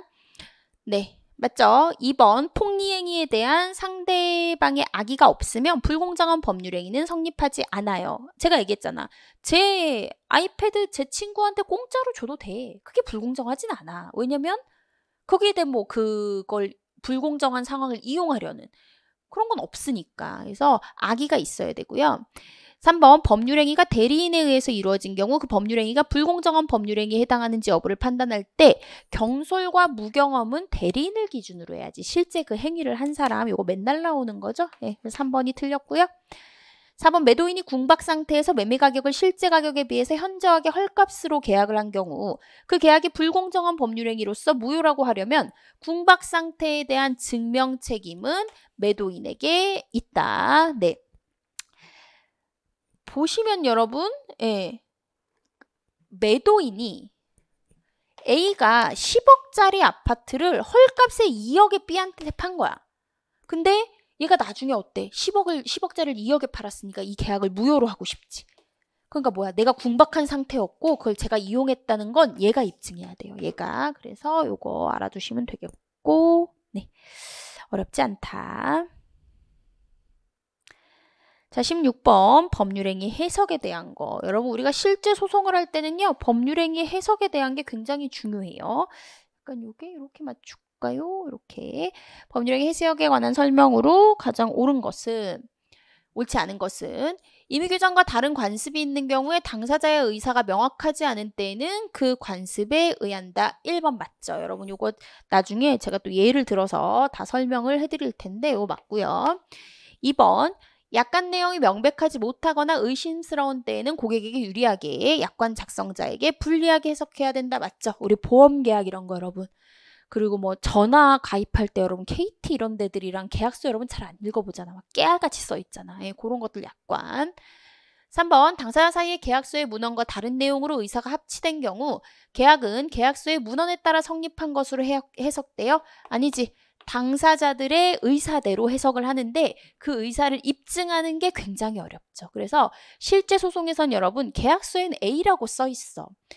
당사자분들이 계약을 대충 해. 그래서 저는 어떨 때는 형사사건도 여러분 뭐 사기라든지 이런 것들 수사기관 분들도 좀 또 너무 형식적으로 보시는 분들이 가끔 있어. 제가 뭐라고 하는 건 아니지만요.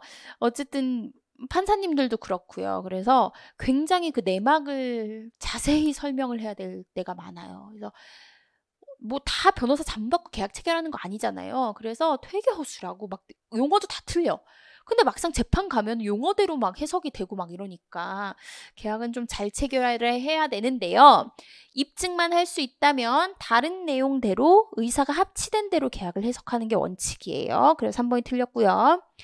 4번 계약 당사자에 관하여 의사가 합치되지 않는 경우 의사표시 상대방은 관점에서 합리적인 사람이라면 누구의 계약 당사자를 이해할 것인지 여부로 계약의 당사자를 판단해야 된다. 즉 상대방의 관점에서 누가 계약자였을 건지를 판단해야 돼요. 그래서 이제 뭐 케이스들 이런 것도 제가 수업할 때 설명해 드릴 거예요. 자, 보시면 진이 아닌 의사표시요. 여러분 진이 아닌 의사표시는 A가 B한테 찡긋찡긋하면서 야, 내 노트북 너 줄게 이렇게 했어요. 자기 생각에는 에이, 제가 내 말이 뻥인 줄 알겠지. 친구야, 친한 친구야. 근데 맨날 탐내. 근데 뭐 놀리느라고 그런 거니까 제가 이걸 알겠지라고 얘기를 했어. 근데 얘는 순수한 애야. 고지고대로 믿는 애야. 얘는 진짜 제 말이 진짠 줄 안 거야. 얘 말이 진짠 줄 안 거야? 그러면 뭐야? 얘가 준다고 약속했고 얘는 받는다고 약속했죠? 이거 법률행위거든 여러분. 요거 계약 체결된 거야.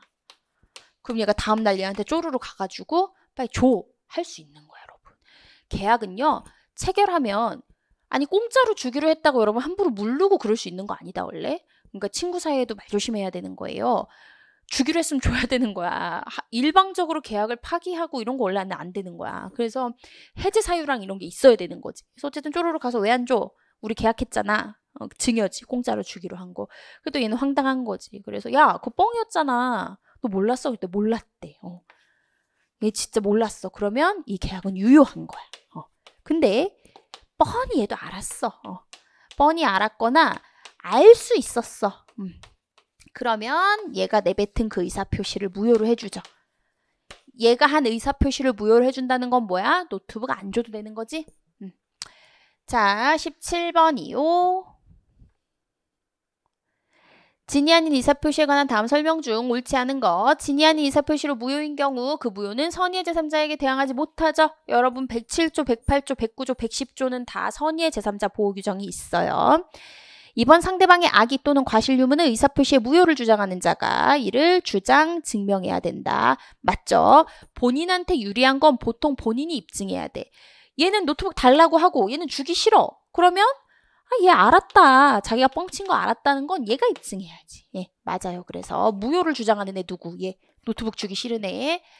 3번 계약 체결의 요건을 규정하고 있는 강행법규에 위반한 계약은 무효이므로 그 계약의 상대방이 선의 무과실이라도 진의가 아닌 의사표시의 법리가 적용될 요지는 없다. 이거 굉장히 중요하게 많이 나오는 판례예요, 여러분. 강행규정 위반은 그냥 무효야. 그래서 뭐 진의를 알았네 몰랐네 이거 안 돼요. 4번 진의 아닌 의사표시에서 진의란 의사표시가 진정으로 마음속에서 바라는 사항을 뜻하는 것이지 특정한 내용의 의사표시를 하고자 하는 의사표시자의 생각을 말하는 것이 아니다. 완전 뒤집어졌지? 본인이 진짜로 원하지 않는 게 중요한 게 아니야. 맨날 나오는 판례 있잖아요, 여러분. 그 성희롱, 성추행을 한 걸로 의심되는 교수. 막 대자보 붙고 난리 났어, 대학에. 막 난리 나니까 대학에서도 잠깐 쉬는 게 어떻겠나 그러는 거야. 그러니까 그 교수가 아니 나는 안 관두고 싶어. 나는 억울하대. 그래서 난 안 관두고 싶은데 막 분위기가 너무 흉악해지는 거야. 점점 대학 내 분위기가. 그래갖고 그 교수가 난 안 관두고 싶은데 어쩔 수 없지. 잠깐 쉬어야겠다. 그러면서 이제 사직서를 내. 그러면 자기는 원하지 않았지만 사직서를 이런 상황에서는 우선 내야겠다라고 해서 내. 그 진이야. 그러니까 사직서를 내는 행위가 비진이가 아닌 거야. 본인이 마음속에서 원하지 않은 거하고는 다른 거죠. 그래서 요거는 지금 거꾸로 돼 있어요. 그래서 17번에 4번이 틀렸어요. 자, 18번. 네. 통정어휘 표시죠. 통정어휘 표시는 딴 건 어렵지가 않은데 선의의 제3자냐 아니냐를 물어보는 게 가장 어렵기는 해요. 이 파트에서는. 18번 갑은 강제 집행을 면탈할 목적으로 을과 통정하여 자신의 X도자기에 대해 허위의 매매 계약을 체결하고 X도자기를 을에게 인도하였다. 이후 을은 X도자기를 병에게 매도하고 그 점유를 이전하였다. 이에 관한 설명으로 옳은 것은 그쵸? 갑은 사실은 강제 집행 면탈로 옮겨놓은 거기 때문에 얘랑 얘 사이에 지금 통정어휘 표시를 했는데 요거를 얘가 다시 병에게 이제 이전했죠. 얘가 과연 선의의 제3자냐 아니냐가 이제 문제가 되겠죠. 옳은 거 고르는 건데 1번 갑과 을 사이의 계약은 특별한 사정이 없는 한 유효다. 무효죠. 통정어휘 표시는. 2번 을은 특별한 사정이 없는 한 X도자기에 대한 소유권을 취득한다. 무효기 때문에 취득하지 못하죠. 틀렸고 병이 선의인 경우 갑은 병에게 도자기 반환을 청구할 수 없죠. 이렇게 쉽게 나와요. 4번 병이 갑과 을 사이의 매매계약의 통정어휘 표시라는 사실을 과실로 알지 못하면 어때요 여러분? 보호돼요 안 돼요?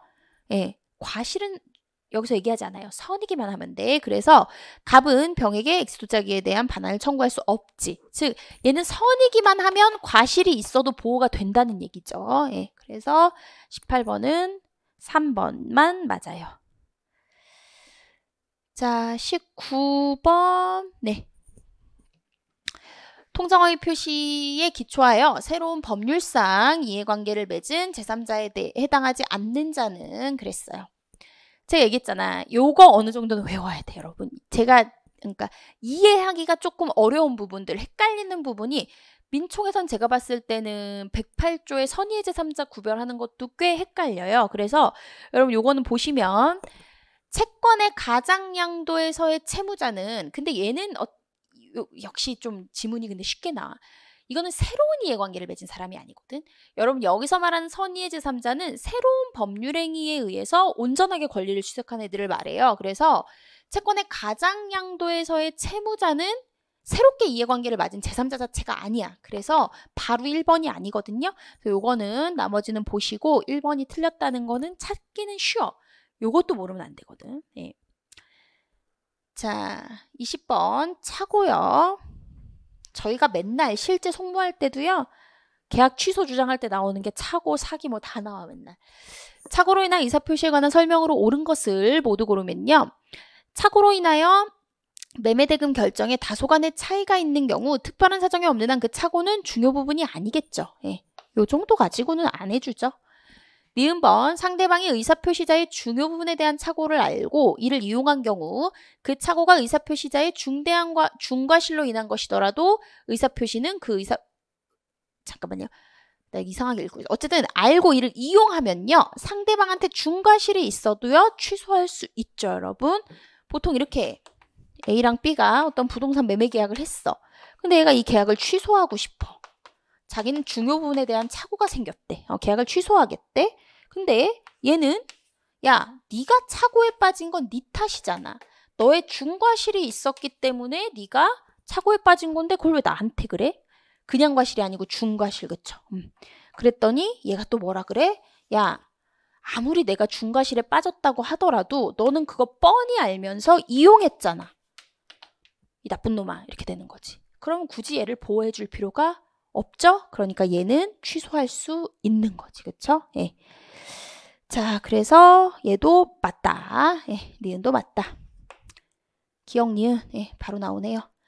디귿, 어떤 사람이 자신의 의사와 다른 법률 효과를 발생시키는 내용의 서면에 그것을 읽지 않거나 올바르게 이해하지 못한 채 기명날인을 하는 행위는 내용상의 착오에 해당한다. 다른 법률 효과를 발생시키는 서면인데 그거를 읽지 않거나 예, 이해하지 못한 거는 여기에는 해당되지 않는다고 봐요. 이건 나중에 판례로 보셔야 되는데 워낙에 기억 니은이 확실한 거고요. 얘는 틀리다. 그래서 기억 니은 2번이 정답이에요. 자, 21번. 네. 사기 또는 강박. 한 문제씩 다 나와요. 사실 우리는 왜냐면 민총에서만 지금 40문제가 나오고 있기 때문에 사기 또는 강박에 의한 의사표시에 관한 설명으로 옳은 것은 상대방의 대리인 등 상대방과 동일시를 할 수 있는 자의 강박은 제3자의 강박에 해당하지 않죠. 2번. 아, 바로 1번이구나. 예. 예, 요거 그냥 1번이고요. 2번 의사표시자가 사기에 의한 의사표시를 이유로 취소하는 경우 그 취소는 선의의 제3자에게 대항할 수 있어요? 아니죠. 얘도 110조도 선의의 제3자 보호 규정들이 다 있어요. 3번 상대방이 위법한 기망행위에 따라 의사표시자가 착오로 의사표시를 한 경우 그 의사표시는 특별한 사정이 없는 한 당연히 무효이다. 아니죠. 얘는 취소할 수 있는 법률행위지 무효인 게 아니야. 이런 문제는 너무 쉬운 문제예요. 4번 제3자의 위법한 강박행위에 따라 의사표시가 공포심을 가지고 상대방에게 의사표시를 한 경우 의사표시자는 그 강박행위를 알고 있었던 상대방에 대해서 그 의사표시를 취소할 수 없다.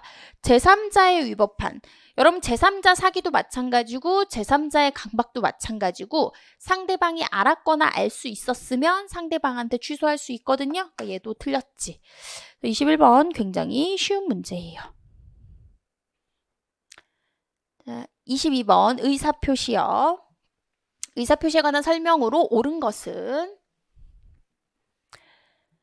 자, 의사표시자가 통지를 발송한 후 제한능력자가 되어도 특별한 사정이 없는 한 그 의사표시의 효력에 영향을 미치지 않는다. 네, 발송한 후에 이 사람이 갑자기 치매가 된 거야. 근데 발송했을 때까지는 괜찮았어. 그러면 효력을 미치지 않아요. 제대로 된 상태에서 보낸 거야. 니은번 의사표시자가 과실 없이 상대방을 알지 못하는 경우 의사표시는 민사소송법 공시송달의 규정에 의해서 송달할 수 있다. 이거 우리가 맨날 민사소송에서 소장 보낼 때 상대방 주소도 모르고 파악도 안 되고 그럴 땐 이렇게 하거든요. 그래서 니은 맞고 1번이고요. 디귿번 의사표시 상대방의 의사표시를 받은 때의 제한능력자인 경우 의사표시자는 특별한 사정이 없는 한 그 의사표시로서 대항할 수 없다. 여러분 미성년자 제한능력자야. 제 7살짜리 조카 6살. 근데 제가 맨날 만 나이로 너는 5살이야. 그러는데 나 6살인데 나 언니인데 그래요. 아니야 하윤아 이제는 바뀌었어. 넌 5살이야. 그러면은 이모 나 6살 반이야. 맨날 그러는데 그 조카가 법원에서 온 서류를 받았다 해봐요 여러분. 그걸 아직 한글을 모르거든? 우리 조카가 저한테 그걸 전달해 줄까요? 안 해주겠지. 제한능력자가 받으면 안 돼요. 예, 그래서 제한능력자인 경우 특별표시자는 특별한 사정이 없는 의사표시로 대항 못하지. 자, 그렇게 보시면 되고 23번 법률행위의 대리에 관한 것으로서 옳은 것은 예. 자, 관념의 통지인 채권양도 통지에 대해서는 대리가 허용된다. 허용돼요. 예, 채권양도 통지 우리 굉장히 중요하게 공부하죠, 여러분. 요거 허용되고요. 2번 다툼이 없는 채무의 이행에 관해서는 자기계약, 쌍방대리 허용돼요, 여러분. 예. 3번 사실행위에 대해는 대리가 허용되지 않지만 불법행위의 대리가 불법행위 하는데 대리로 해라. 그럼 네가 불법행위. 이런 걸 우리가 안 해주지. 우리 법 이런 건 안 해주죠. 대리인이 여럿인 경우에는 대리인은 원칙적으로 각자 본인을 대리한다. 요게 원칙이에요, 여러분. 각자라는 건 뭐야? 혼자 그냥 할 수 있는 거야. 꼭 그러니까 우리가 공동대표라고 하는 거는 대표권 제한이지, 여러분. 그거는 꼭 같이 해야 되는 거고 각자는 혼자도 할 수 있는 거예요. 자, 어렵지 않겠고요. 24번 보시면 갑이 을에게 X 토지를 매도하고 소유권 이전 등기를 하기 전에 병의 대리인 정은 이를 알면서 갑의 배임 행위에 적극 가담하여 X 토지에 관하여 병을 대리하여 갑과 매매 계약을 체결하고 병 명의로 소유권 이전 등기를 마쳤어요. 즉 여기다 쓸게. 갑이 쓸게요. 여기다가 을에게 토지를 매도하고요. 소유권 이전 등기 하기 전에 병의 대리인 정이 이걸 알면서 배임 행위에 적극 가담해가지고 얘가 가져왔어요. 가담. 요거 여러분 103조 위반이지. 103조 위반이어서 얘한테 소유권 넘어간 거 무효거든요. 대리인이 했어도 마찬가지지. 자, 옳은 것은 을은 갑을 대위하여 병에 대해서 X토지에 관한 소유권 이전 등기 말소를 청구할 수 있어요. 다이렉트로는 못해. 여러분 제가 이거 물권이란 채권에 대해서 얘기할 텐데 다이렉트는 못하고요. 얘한테는 매매 계약을 했기 때문에 계약상 권리가 있고 얘는 소유자로서 얘한테 말소하라고 할 수 있는 권리가 있는 거죠. 그래서 얘 맞고요. 2번 병이 X토지를 선의의 무에게 매도하고 소유권 이전 등기를 맞춰준 경우 자 얘가 다시 선의의 무에게 등기를 넘겨줬대. 그럼 이제 여러분 이게 103조 위반으로 무효인 상황이야. 그랬을 때 어떤 부동산이 원래는 갑 거였는데 지금 병한테 넘어갔다가 얘한테 넘어갔는데 얘가 선이긴 선이거든. 이거 여러분 잘 알아야 되지. 그랬을 때 이거는 무 거야 갑 거야? 얘한테서 얘한테로 넘어간 거 무효거든. 103조 위반. 여러분 이거를 우리가 107조, 108조, 109조, 110조는요. 선의의 제3자 보호 규정이 있어. 그럴 때는 선의의 제3자가 보호가 돼요. 근데 선의의 제3자 보호 규정이 없으면요. 여러분 항상 누가 보호되는 거야? 진정한 소유자를 보호해요. 우리 민법은. 이거를 많이들 헷갈려 하셔. 사실 뭐 갑도 나쁜 거 아니에요? 그러니까 무가 더 불쌍한 거 아니에요? 그렇게 생각하면 안 돼. 우리 민법은요. 특히 부동산의 소유권 개념에 있어서는 여러분 진정한 소유자가 있고 뭔가 제3자가 있을 때는 진정한 소유자 보호가 원칙이야. 다만 이런 경우에는 제3자도 보호해야겠다라고 해서 법이 정한 경우가 있어. 107조, 108조, 109조, 110조 걔네들이 그래. 그렇게 명의신탁의 경우도 그렇고 그럴 때 선의의 제3자 보호 규정이 있을 때만 제3자가 보호되는 거고요. 그렇지 않을 때는 진정한 소유자 거야. 그래서 누구 거야?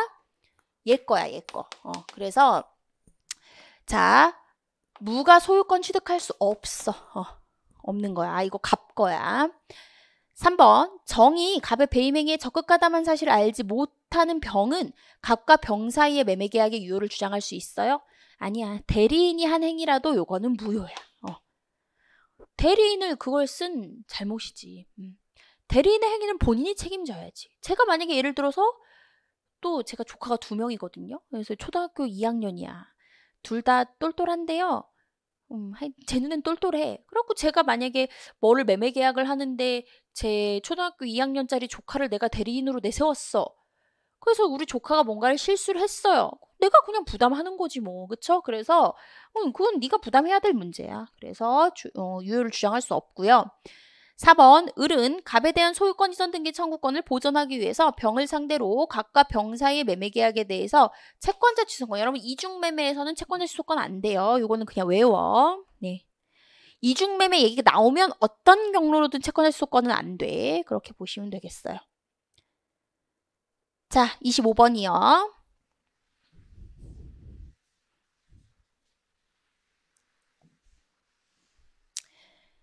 대리권의 범위에 관한 설명으로 옳지 않은 것은 1번 임의대리권은 수권행위에 의해서 주어지므로 그 범위는 수권행위 해석을 통해서 정해진다. 맞죠? 수권행위는 권한을 주는 행위요. 이거 맞고 2번 금전소비대차 계약을 체결할 권한을 수여받은 대리인에게 특별한 사정이 없는 한 그 계약을 해제할 권한은 없다. 그쵸? 예.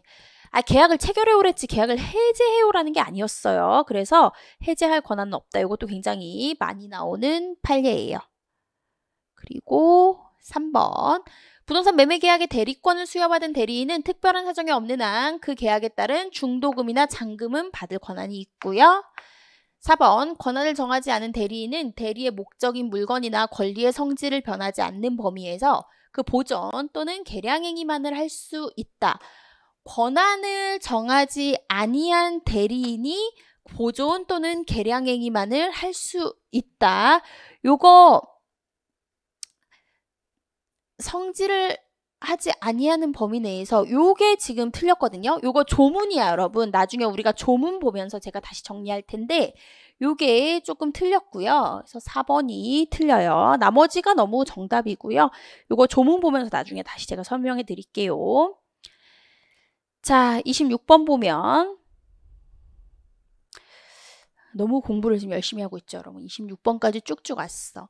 그래서 뭐 다시 공부를 하셔야 되는 분들도 뭐 근데 민법은 대부분 다 잘 보셨기 때문에 뭐 크게 그러시진 않을 텐데 한번 복습 삼아 그냥 쭉 들으시면 좋을 것 같은데, 예.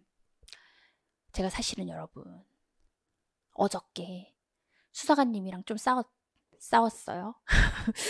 여러분은 저를 안 보셨겠지? 그래서 근데 조금 너무 불친절하셨어요. 그 서비스 직종이잖아. 서비스 직종 아닌가? 아닌가?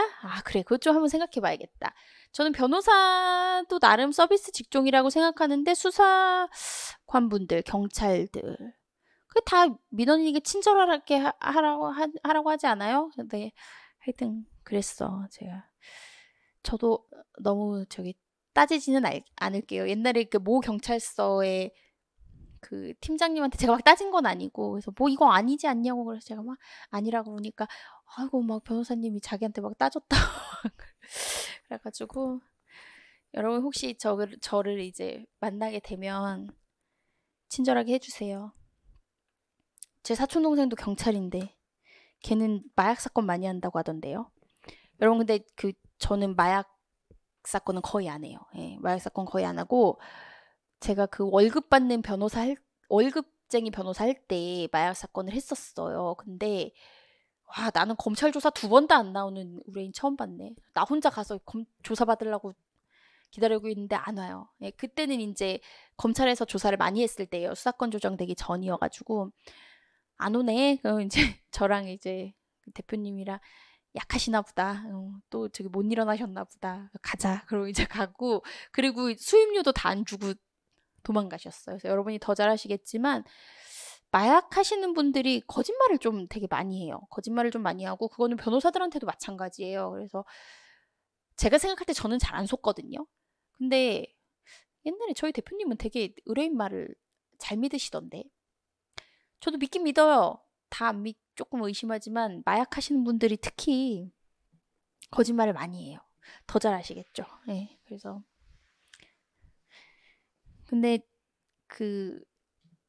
또 제가 자랑 하나 하자면은 수사관님들이 또 그 영장 청구하시잖아요. 그런데 제가 최근에 했던 영장 사건들 6개였나 5개였나 5개인가 5건 중에 제가 4건 기각시켰거든요. 그래서 한 건은 아청법 사건 어쩔 수 없었어. 그거는 이제 발부가 됐는데 그래서 제가 되게 영장 기각을 잘 시킨다. 그런 점에서는 여러분들이 약간 대척점에 있지만 그런 저를 또 만나시면은 꼭 인사해 주세요. 그런 상황은 좀 애매한가? 자, 어쨌든 그렇고 너무 공부만 열심히 해서 제가 그냥 좀 딴소리 좀 해봤어요, 여러분. 자, 26번. 미성년자 갑의 친권자 을은 자신의 채무를 상환할 목적으로 갑을 대리하여 갑 소유의 부동산에 관해서 병과 매매 계약을 체결했어요. 여러분 워낙 사건 많이 보셔서 알겠지만 부모님이라고 다 착해요? 부모님이라고 다 자식을 위하나? 아니잖아. 저희 아동학대 사건들도 많이 보잖아요. 그쵸? 매매 계약을 체결하고 병 명의로 소유권 이전 등기를 맞춰주었다. 이후 병은 정에게 매매를 원인으로 소유권 이전 등기를 다시 넘겼고요. 이에 관한 설명으로 옳은 것은 그랬어요. 자신의 채무를 상환할 목적으로 갑을 대리해서 갑 소유의 부동산에 병과 매매 계약을 체결했다는 건데 우선 1번 보시면요. 을의 대리행위는 이해상반행위이므로 병 명의의 소유권 이전 등기는 무효이다. 여러분 요거는 이해상반행위가 아니야. 자기가 어쨌든 이득을 봐야 돼. 예를 들면은 얘 부동산을 이 엄마가 받아가. 근데 자기가 대리인이 돼. 자기가 대리인이 돼서 자기가 받아가는 식으로 해요. 요게 이해상반이야. 근데 그 부동산은 병한테 넘어가는 거거든요. 요거는 이해상반행위가 아니에요. 여러분 헷갈리지 말아요. 물론 그 돈을 얘가 가져가긴 했지만요. 요런 경우를 말하는 거야. 그래서 2번 보시면 을의 배임적 의도에 대해 병이 악의이더라도 병은 갑에 대해서 표현대리 성립을 주장할 수 있다. 자, 무슨 말이냐면 자기가 얘가 그러려는 걸 얘가 알았단 말이야. 알았다고 하더라도 자기가 볼 때는 얘가 얘한테 대리권이 있는 것을 믿었다 라고 표현대리 성립을 주장할 수 있다? 그렇지는 않고요. 자, 3번 을의 배임적 의도에 대해 병이 선의 무과실이고 정이 악의인 경우 정은 X부동산의 소유권을 취득할 수 없다. 자, 여러분 이런 경우에는 보통 어떤 법리로 해결을 하냐면 특히 얘가 소유권을 갖고 갈 수 있냐를 보면요. 얘가 얘 행위에 대해서 알았거나 알 수 있었으면 얘한테 효력이 없는 걸로 봐요. 뭐랑 똑같이 봐? 107조 단서 규정을 유추 적용한단 말이에요. 그래서 2번도 그래서 나오는 거야. 얘가 얘 배임 행위에 대해서 알았거나 알 수 있었으면 얘한테 효력 없어요. 얘는 부동산 안 넘겨도 된단 말이야. 3번 을의 배임적 의도에 대해서 얘는 선의무과실인데 얘가 악의자야. 그러면 얘가 부동산 소유권을 취득할 수 없냐. 근데 얘한테 넘어오는 게 이미 끝났거든. 얘가 만약에 선의무과실이면요. 얘는 얘한테 넘겨줘야 돼. 그 다음에는 얘가 악이든지 뭐든지 상관없어. 왜냐면 얘는 얘한테 산 게 아니거든. 유효하게 넘어온 얘한테 샀기 때문에 얘가 악의인 건 상관없어요. 그래서 이것도 틀리고요. 4번 을의 배임적 의도에 대해 병이 악의이고 정이 선의인 경우 갑은 정에 대해 X부동산의 소유권 이전 등기 말소를 청구할 수 없다. 말했잖아. 얘가 악이에요. 얘가 악인데 여러분 107조 단서 조항을 유추 적용한다 그랬잖아. 그러면 107조에는 무슨 조항이 있어? 얘는 악인데 얘가 선이란 말이야. 선의의 제3적 보호 규정이 107조에 있단 말이야. 그러면 선의의 제3적 보호 규정이 요 경우에도 적용이 돼야 안 돼. 적용이 된다는 게 우리 판례예요. 얘가 선의 무과실이면 얘한테 유효하게 넘어오니까 얘가 악의인지는 상관이 없어. 그때도 얘는 소유권을 취득하고요. 얘는 악인데 얘는 선이다. 요거는 선의의 제3자 보호 규정 107조 2항의 규정이 있죠. 그거에 따라서 얘가 취득해요. 따라서 이 경우에는 병이 악이더라도 정이 선이라면 선의의 제3자 보호 규정 107조 2항 규정에 따라서 갑은 정에 대해 부동산 소유권 이전 등기 말소를 청구할 수 없어요. 즉 누가 소유자야? 정이 소유자가 되는 거야. 그래서 이 경우에 미성년자의 법정 대리인이 미성년자한테 뭔가 불리한 행위를 한다. 반드시 이해상반이 아니더라도 마찬가지야. 그러면 상대방이 알았거나 알 수 있었을 때는 미성년자한테 그 계약에 효력이 없다고 하거든요. 그게 107조 단서를 유추 적용하는 거야. 그랬을 때 107조 제3자 보호 규정도 그대로 따라온다는 거죠. 그래서 굉장히 중요한 판례예요. 그래서 4번이 정답이에요.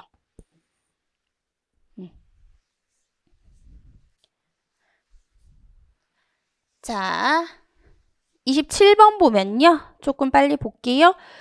복대리에 관한 설명으로 옳지 않은 것은 복대리인은 그 권한 내에서 본인을 대리한다. 여러분 복대리인이 대리인의 대리인이 아니지. 대리인의 대리인이 아니고요. 요거는 본인의 대리인이에요. 그러니까 요거 맞고.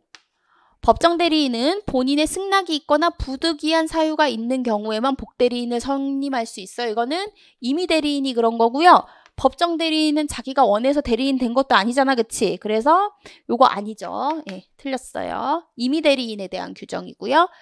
3번 법정 대리인이 부득이한 사유로 인해 복대리인을 선임한 경우 법정 대리인은 본인에 대해서 선임 감독에 관한 책임만을 부담하죠. 근데 부득이하지 않아도 선임할 수 있거든? 법정 대리인은. 그 경우에는 책임 범위가 좀 더 늘어나죠. 그쵸? 그래서 요거는 맞는 거예요. 4번 대리 목적인 법률행위의 성질상 임의 대리인 자신에 의한 처리가 필요하지 않는 경우 본인이 복대리 금지의 의사를 명시하지 않는 한 대리인의 선임에 관해서 묵시적인 승낙이 있는 것으로 볼 수 있다. 이것도 맞고요. 28번 권한을 넘은 표현 대리가 성립할 수 있는 경우는 대리행위가 강행법규를 위반하면 여러분 이런 건 안 되지. 강행법규 위반은 우리가 거의 다 안 해주죠. 2번 임의 대리인이 임의로 선임한 복대리인을 통해서 권한 외의 행위를 한 경우 이런 경우에는 우리가 권한을 넘는 표현 대리가 성립할 수 있다고 해요. 그러니까 원래는 선임 못하는 복대리인이 해도 우리가 요거 가능하다고 보죠. 3번 아내가 제3자를 남편으로 가장시켜서 요게 대리야 여러분. 대리행위는 기본적으로 우리가 현명을 해야 되는 거잖아. 근데 요거는 현명이 아니고 남편의 이름을 그러니까 모용한 거지. 성명 모용을 한 거야. 그래서 요거는 대리행위 자체가 아니야. 그래서 얘는 표현 대리가 안 되는 거고요. 4번 갑의 대리인 을이 권한 없이 갑 소유의 물건을 매도하면서 을 자신의 소유라고 했어. 지금 뭐야? 요것도 대리행위가 아니야. 내가 누구 대리인인데요. 내가 팔 권한이 있어요. 요게 대리행위인 거지. 그쵸? 그래서 얘나 얘는 대리행위가 아니기 때문에 권한을 넘는 표현 대리가 성립하지 않아요, 여러분. 자, 29번. 무권 대리인 은은 갑을 조금 더 키울게요. 글씨. 29번. 무권 대리인 을은 갑을 대리하여 갑 소유의 X 부동산을 선의의 병에게 매도하는 계약을 체결하였다. 자, 갑을 대리해서 갑 소유 X 부동산을 선의의 병에게 매도하는 계약을 무권 대리인이 했네. 옳은 것. 갑이 을에게 추인했어. 알았어. 형이야. 제가 맨날 또 예를 드는 게 있어. 형이 무단으로 판 거야. 그리고 이제 얘가 고소했어, 형. 그러니까 이제 부모님이 와가지고 야, 네 형 어떻게 하냐 구해줘야지. 그러니까 얘가 아우 진짜 진상 이러면서 알았대. 인정해주겠대. 이런 식으로 추인을 해. 그러면 추인을 하였더라도 추인의 상대방은 얘한테 해도 되고 얘한테 해도 돼요. 둘 다 상대방은 돼. 근데 얘한테 안 해서 얘한테만 한 경우에는 나 뭐라는 거예요, 여러분. 둘 다에게 해도 되는데 얘한테만 한 경우에는 얘한테 대항을 못해. 얘가 몰랐으면. 즉 1번이 맞는 거죠. 갑이 을에게 추인하였더라도 그 사실을 모르는 병은 아니야 나 그냥 안 살래 찜찜해 이런 거야. 그랬더니 갑이 야 나 이미 추인했어. 그랬더니 얘가 난 못 들었는데? 이렇게 할 수 있다는 거지. 나 그냥 안 살래 하고 할 수 있는 거예요. 그래서 매매계약을 철회할 수 있어요. 그래서 1번이 맞는 거고요. 2번 갑이 을에게 추인한 경우 병은 갑에게 X부동산에 관한 소유권 이전 등기를 청구할 수 없어요? 할 수 있어요. 제가 아까 얘기했잖아. 얘한테 해도 되고 얘한테 해도 돼. 그러니까 얘한테 했어도 추인은 한 거야. 근데 이제 얘가 그 사실을 알았으면 등기 달라고 하면 돼. 근데 몰랐으면 얘가 이제 선택해가지고 나 안 살래 하거나 뭐 달라고 하거나 그러니까 이건 청구할 수 있어요. 3번 병의 추인 여부에 관한 최고에 대해서 갑이 상당한 기간 내에 확답을 발송하지 않으면 추인한 걸로 봐요? 아니지. 그러니까 이런 것도 여러분 외울 필요가 없는 게 무단으로 얘가 자기 부동산을 팔았단 말이야. 그런데 얘가 갑자기 나한테 연락을 해서 그래서 그 매매계약 계속 유지할 거예요 말 거예요? 이러는 거야. 그러면 여러분 같으면 대답해주고 싶어요? 안 해주고 싶지. 갑은 굳이 대답을 해줄 의무가 없어. 그냥 씹어. 그럼 이 계약 하겠다는 거야 말겠다는 거야? 안 하겠다는 거지. 아니 뭐 내 거를 왜 지들이 맘대로 해? 난 안 팔 거야. 그냥 이렇게 된단 말이야. 그러니까 당연히 이거를 답변하지 않으면 이거는 거절한 걸로 보는 거지. 왜냐면 얘는 그럴 의무가 없어. 대답을 해줄 의무가 없어. 4번 만약 갑의 사망으로 을이 X부동산을 단독으로 상속한 경우 을은 병에 대해서 무권대리 행위임을 이유로 계약의 무효를 주장할 수 없어요. 그런 식으로 하면 신성실의 원칙에 반한다고 하는 게 우리 판례의 태도예요. 자, 30번 법률행위의 무효에 관한 설명으로 옳지 않은 것은 1번 일부분이 무효인 때에는 특별한 사정이 없는 한 전부를 무효로 보는 게 맞죠. 2번 의사 무능력자의 법률행위는 절대적 무효이므로 당사자 사이뿐만 아니라 제3자에 대한 관계에서도 무효예요. 자, 무효인 법률행위에 따른 법률 효과를 침해하는 것처럼 보이는 위법행위가 있다고 하더라도 그 손해배상을 청구할 수는 없다. 맞죠? 요거 굉장히 중요하게 나오는 거예요. 그래서 이미 무효인 법률행위야. 근데 제가 법률행위를 방해해서 뭐 손해가 생겼고 그런 거 없어요. 그래서 그런 경우에는 손해배상 청구할 수 없고요. 4번 통정허위 표시에 의한 매매계약의 당사자가 무효임을 알고 추인한 때에는 특별한 사정이 없는 한 계약을 체결한 때로부터 유효한 매매로 된다. 여러분 매매계약의 당사자가 무효임을 알고 추인을 하면요. 이게 만약에 진짜 뭐 103조 위반이다. 그러면은 안 되지만 뭐 가능한 계약이긴 해. 그러면 추인한 때부터야. 여러분 무효인 거는 추인을 해도 소급표가 없는 게 원칙이야. 예외적으로 무권 대리의 추인은 우리가 규정으로 얘는 이제 소급표를 규정하고 있어요. 그렇게 해도 상관이 없어. 근데 기본적으로 무효행위의 추인은 원칙은 다른 애들은 소급표가 없어요. 그거 알아두시면 되죠. 그래서 계약을 체결한 때로 소급해서 유효가 되는 게 아니고요. 추인한 때부터 유효한 매매로 되는 거죠. 그래서 틀렸고. 자, 여러분 토지거래 허가구역 쉽지? 네. 확정적 무효가 아닌 경우 관할관청에 불허가 처분이 있는 경우 이 경우에는 무효가 됐고요. 2번 당사자 양쪽이 허가 신청 협력 의무 이행 거절 의사를 명백히 하면 허가를 못 받기 때문에 이 경우에도 무효가 된 거고 3번 매매계약을 체결한 후 거래 허가가 나지 않은 상태에서 해당 토지가 경매 절차에서 제3자한테 넘어갔다. 그럼 뭐 이제 못 찾아오는 거지. 이것도 무효고 4번 토지거래 허가 없이 소유자인 매도인으로부터 중간 매수인에게 다시 중간 매수인으로부터 최종 매수인에게 순차로 매도된 경우에는 아직 확정적 무효는 아니에요. 그럼 어떻게 하면 돼요? 둘 다 허가를 받아야 돼. A에서 B로 B에서 C로 가면요. 둘 다 허가를 받아야 되죠. 받으면 돼 허가. 그래서 아직 확정적 무효는 아니라는 거겠죠. 자 32번 을은 적법한 원인 없이 갑소유의 미등기 X토지에 관해서 자기 명의로 소유권 보존 등기를 한 다음 제가 소유권 보존 등기, 소유권 이전 등기도 나중에 설명드리긴 할 텐데 병에게 X토지를 1억 원에 매도하고 병 명의로 소유권 이전 등기를 맞춰주었다. 옳지 않은 것은 1번 을과 병 사이의 매매 계약은 뭐 안 될 건 없어요. 예, 유효고요. 2번 갑이 을의 처분행위를 추인하면 원래 갑건데 추인하면 처분의 효력은 갑에게 미친다. 네, 뭐 추인하면 미치죠. 네. 여러분 타인권리 매매가 무효는 아니야. 우리 갑한테 사서 팔면 돼. 그러니까 무효는 아니니까 1번 맞는 거고요. 2번도 맞는 거고요. 3번 을 명의의 소유권 보존 등기와 병 명의의 소유권 이전 등기는 특별한 사정이 없는 한 무효이다. 을 명의의 소유권 보존 등기는 무효지.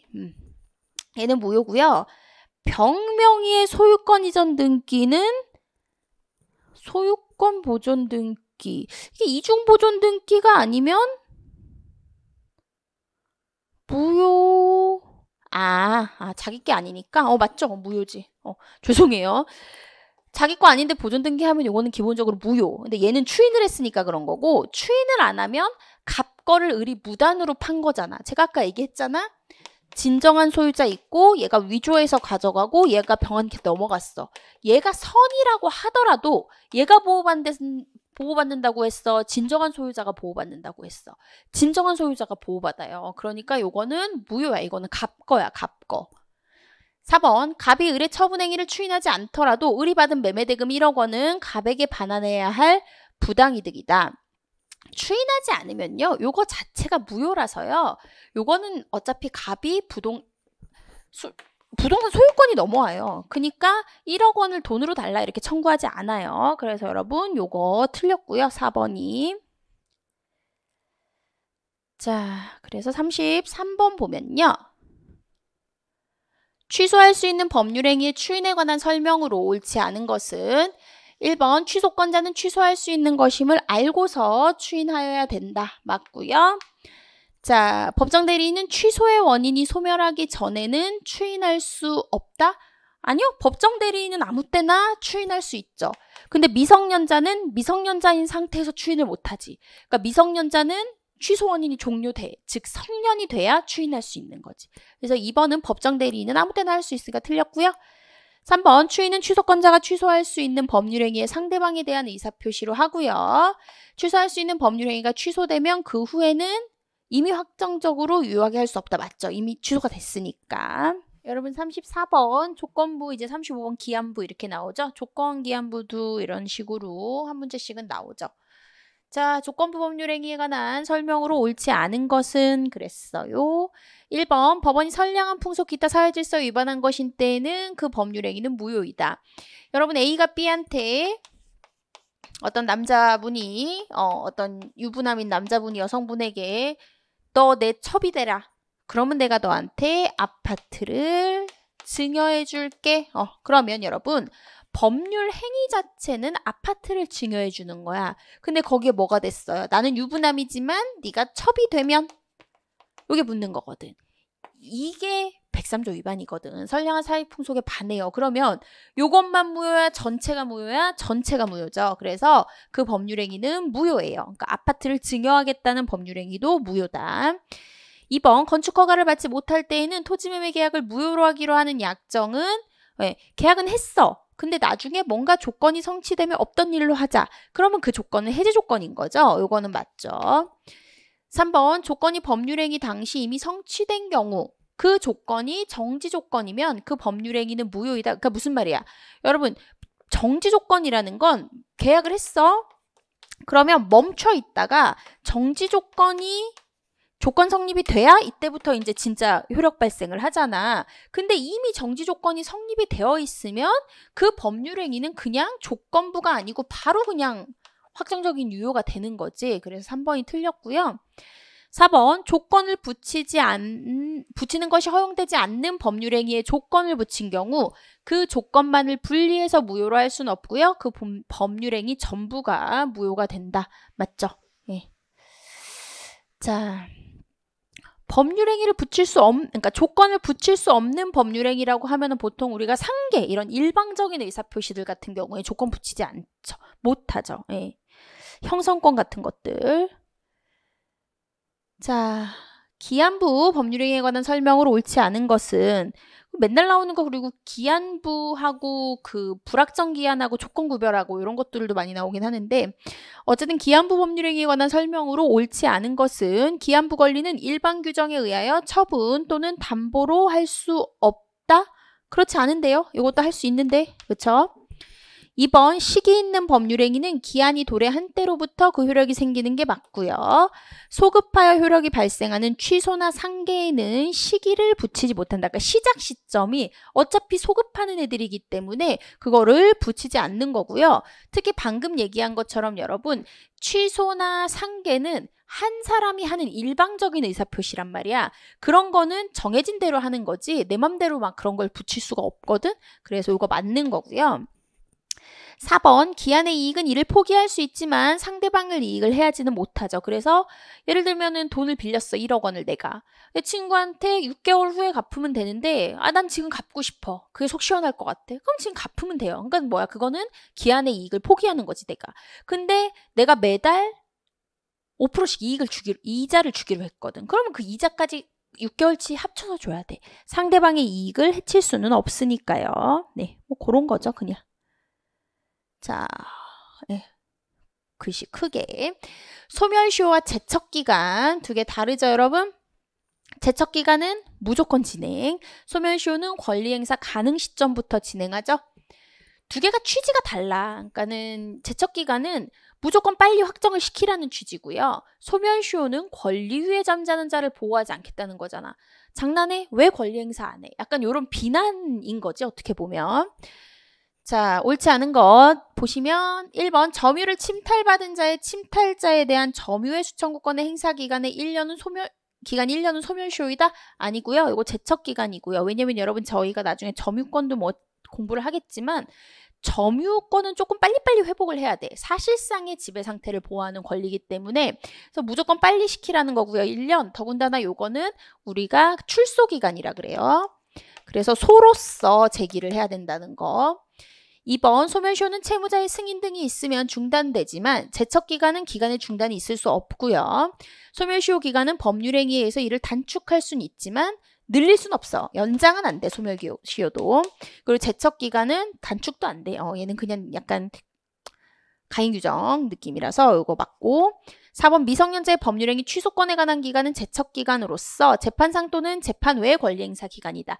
여러분 취소권이기 때문에 이것도 일방적으로 행사하는 거이기도 하고 그 다음에 빨리 법률관계를 조속히 확정을 시켜야 되기 때문에 제척기간이에요. 취소권 이런 것들은 거의 다. 근데 요거는 얘랑 비교해보면 얘는 출소기간이 아니지. 그러니까 뭐야? 재판 외에서 할 수도 있는 거지. 그냥 내용 증명 같은 거 보내도 되는 거죠. 그쵸? 예. 이렇게 보시면 되겠고요. 37번이요. 조금 더, 네. 더 크게. 네. 더 크게. 소멸시효에 관한 설명으로 옳지 않은 것은 그랬어요. 소유권에 기한 물권적 청구권은 소멸시효에 걸리지 않죠. 요거 맨날 나오는 거지. 네. 자, 주의토지 통행권은 소유권이 존속하는 한 그 권리만이 독립해서 소멸시효에 걸리지는 않는다. 왜냐면 소유권이 있고 통행해야 되기 때문에. 저도 이런 사건, 주의토지 통행권, 농로를 막아버린 사건 이런 것들 하는데, 그러면 저희가 그 교통방해죄랑 뭐 업무방해죄 이런 것들을 고소를 하죠. 근데 요즘에 경찰들 사건 너무 많죠. 예. 약간 과부하신 것 같던데, 그쵸? 3번 근저당권 설정 약정에 의한 근저당권 설정 청구권은 피담보 채권이 존속하는 한 소멸시효에 걸리지 않는다.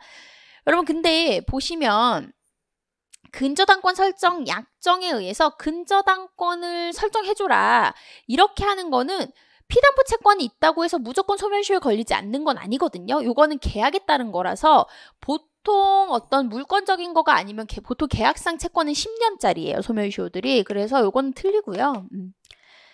4번 매수인이 목적 부동산을 인도받아 계속 점유하는 경우에는 그 소유권 이전 등기 청구권에 소멸시효가 진행하지 않는다. 요거 맞지. 요거 맞고 38번 소멸시효의 기산점에 관한 설명으로 옳지 않은 것은 여러분 요건 항상 뭘 생각하면 돼? 내가 언제부터 권리 행사가 가능한지를 생각하면 되잖아요. 자, 1번 보시면 부작위를 목적으로 하는 채권의 소멸시효는 위반 행위를 한 때부터 진행한다. 요거 맞고요. 예를 들면 밤 12시에 피아노 치지 마. 너 때문에 잠을 못 자겠어. 약간 요런 게 부작위를 받아놨어. 그러면 12시에 이제 그러니까 근데 위반하면 뭐 하루에 손해배상 얼마 이런 식으로 해놨단 말이야. 그러면 그 손해배상 청구권은 걔가 위반할 때부터 내가 청구 이제 할 수 있는 거잖아. 그러니까 위반 행위를 한 때부터 진행되는 게 맞고 2번 신축 건물의 하자 보수에 가름한 손해배상 청구권의 소멸시효 기간은 그 건물의 하자가 발생한 시점부터 하자가 없는데도 청구하지는 않잖아. 그쵸? 그러면은 하자가 발생한 시점부터 진행되는 게 맞고요. 위임사무로 수임인 명의로 취득한 권리에 관한 위임인의 이전 청구권의 소멸시효는 특별한 사정이 없는 한 위임계약이 종료되면 이제 정산을 해야 될 거잖아요. 그럼 그때부터 이제 청구하는 거고요. 4번 기간을 정하지 않은 임치계약, 물건을 맡기는 건데요. 해지에 따른 임침을 반환 청구권의 소멸시효는 특별한 사정이 없는 한 임치인이 임치계약을 해지한 때부터 진행한다.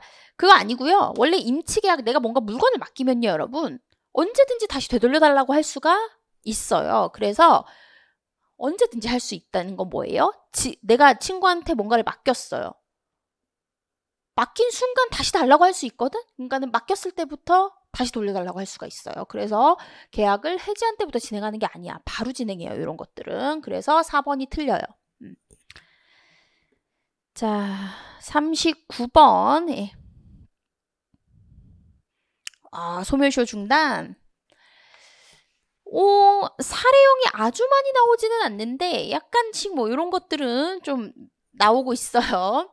채권자 갑은 2023년 8월 10일 채무자 을을 상대로 해서 1억 원의 대여금 반환 청구소를 제기하였고 2024년 8월 25일 소장 부분을 송달받은 을은 2023년 9월 11일 답변서를 법원에 제출했다. 법원은 2024년 3월 20일에 갑의 소를 각하했고 권리 행사를 하긴 했는데 여러분 소가 각하당하면요. 그거는 권리 행사 안 한 걸로 보지. 소멸시효가 계속 진행하죠.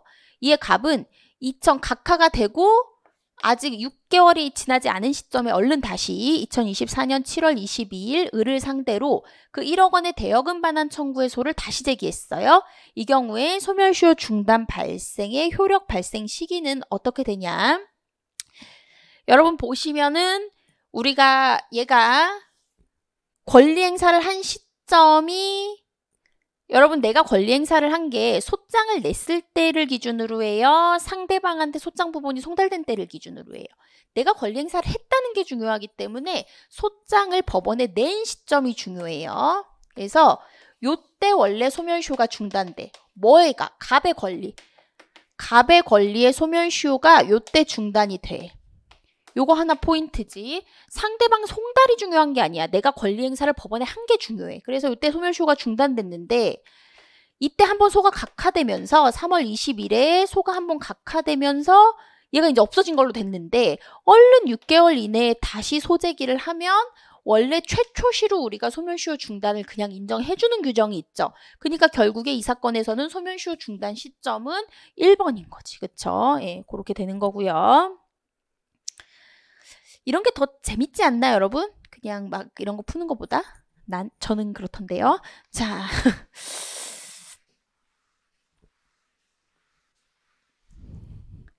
마지막 문제입니다. 40번 소멸시효 효과에 관한 설명으로 옳지 않은 것은 그랬어요. 1번 소멸시효가 완성된 채권이 그 완성 전에 상계할 수 있었던 것이면 채권자는 상계할 수 있다. 이렇게 보죠. 이게 우리가 조문이 있지. 요거는 공평의 관점에서 그런 거잖아요. 제가 늘 설명하는 게 있는데 A가 B한테 청구할 1억 원이 있어. 근데 자기도 B한테 줄 돈 1억 원이 있는 거야. 근데 얘가 돈을 안 갚아. 갚을 날짜가 지났는데. 그러면은 여러분이 A면은 보통 어떤 생각을 해? 내가 1억 원을 받을 돈도 있고 줄 돈도 있어. 근데 받는 날짜가 지났는데 상대방이 돈을 안 갖고 와. 그럼 저 A는 어떻게 생각을 해? 그냥 상식적으로는. 저 같으면 그렇게 생각할 것 같단 말이죠. 돈을 안 갚아? 나도 안 갚으면 되지 뭐. 어차피 쌤쌤이니까 나도 안 갚으면 되니까 그냥 말어. 이렇게 생각을 하는 게 보통이야. 어떤 우리가 형법으로 얘기하면 기대 가능성 이런 것도 있잖아요. 여러분 책임 조각 사유에. 어쨌든 그렇게 생각을 해서 얘가 권리 행사를 안 한 거야. 근데 소멸시효가 지났다고 해서 나는 돈을 못 받고 너만 갚아라. 이거는 너무 억울한 일이라는 말이야. 그래서 이런 경우에는 소멸시효가 지났어도 완성 전에 상계할 수 있었던 건 상계할 수 있게 규정하고 있어요. 그래서 1번 맞는 거고요. 2번 후순위 담보권자는 선순위 담보권자의 피담보 채권에 관한 소멸시효 완성 등을 주장할 수 없죠. 왜냐면 소멸시효 완성의 주장은 그 이익을 원용할 수 있는 자들만 할 수 있는데 뭐 실질적으로는 후순위 담보권자들도 선순위 담보권자가 없어지면 좋긴 하지만 여기서 얘네는 그걸 원용할 수 있는 직접적인 이익을 받는 애는 아니거든요. 그래서 2번은 맞는 거고 3번 본래 공사대금 채권 이런 건 여러분 3년짜리지 단기 소멸시효인데 공사대금 채권이 시효 소멸되었다면 그 채권이 이행불능이 되었음을 이유로 하는 손해배상 청구권 역시 소멸한다. 네, 이것도 맞아요. 예, 원래 거대로 따라간다고 보고 있어요. 4번 소유권 이전 등기 청구권은 소멸시효 기간이 지난 후에 등기 의무자가 소유권 이전 등기를 해주기로 약정을 했어요. 그러면 원칙적으로 시효 이익의 포기로 볼 수 없어요.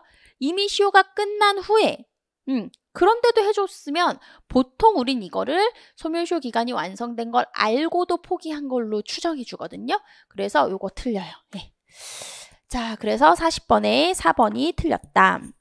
그래서 저희가 이렇게 좀 보긴 했는데 중간중간 제가 설명을 하긴 했는데 그래도 이제 처음 민법을 공부 안 하신 분들은 조금 어려우실 거고 공부를 하신 분들은 그래 이렇게 들으실 수 있겠죠. 불이타라고 할 만한 건 별로 없었고 여러분이 충실하게 공부하셨으면 역시나 또 다 맞으실 수 있는 거다. 근데 이런 정도면요 여러분이 시험 직전에 사실 외울 필요가 없어. 민총은 이해를 잘 하고 계시고 문제 열심히 풀고 하면은 외우는 게 아니야. 이해하면 그냥 외워지는 거야. 그래서 특별히 어렵다 이렇게 할 만한 건 없다. 그리고 공부 열심히 하신 분들은 다 고득점 맞으실 수 있겠다. 그래도 사람이 뭐라 그래야 돼. 인간미가 있으려면은 한 문제씩은 실수할 수도 있잖아요. 예, 그거까지는 제가 이해해드릴 수가 있겠어요. 자, 어쨌든 이런 식으로 문제가 출제된다라는 취지에서도 저희가 한번 둘러봤고요. 자, 내년 시험을 저희가 또 잘 보고 대비하기 위해서 해설은 여기까지 하고 저희는 12월에 1순환 강의로 만나도록 할게요, 여러분. 예, 강의 듣느라고 고생하셨습니다.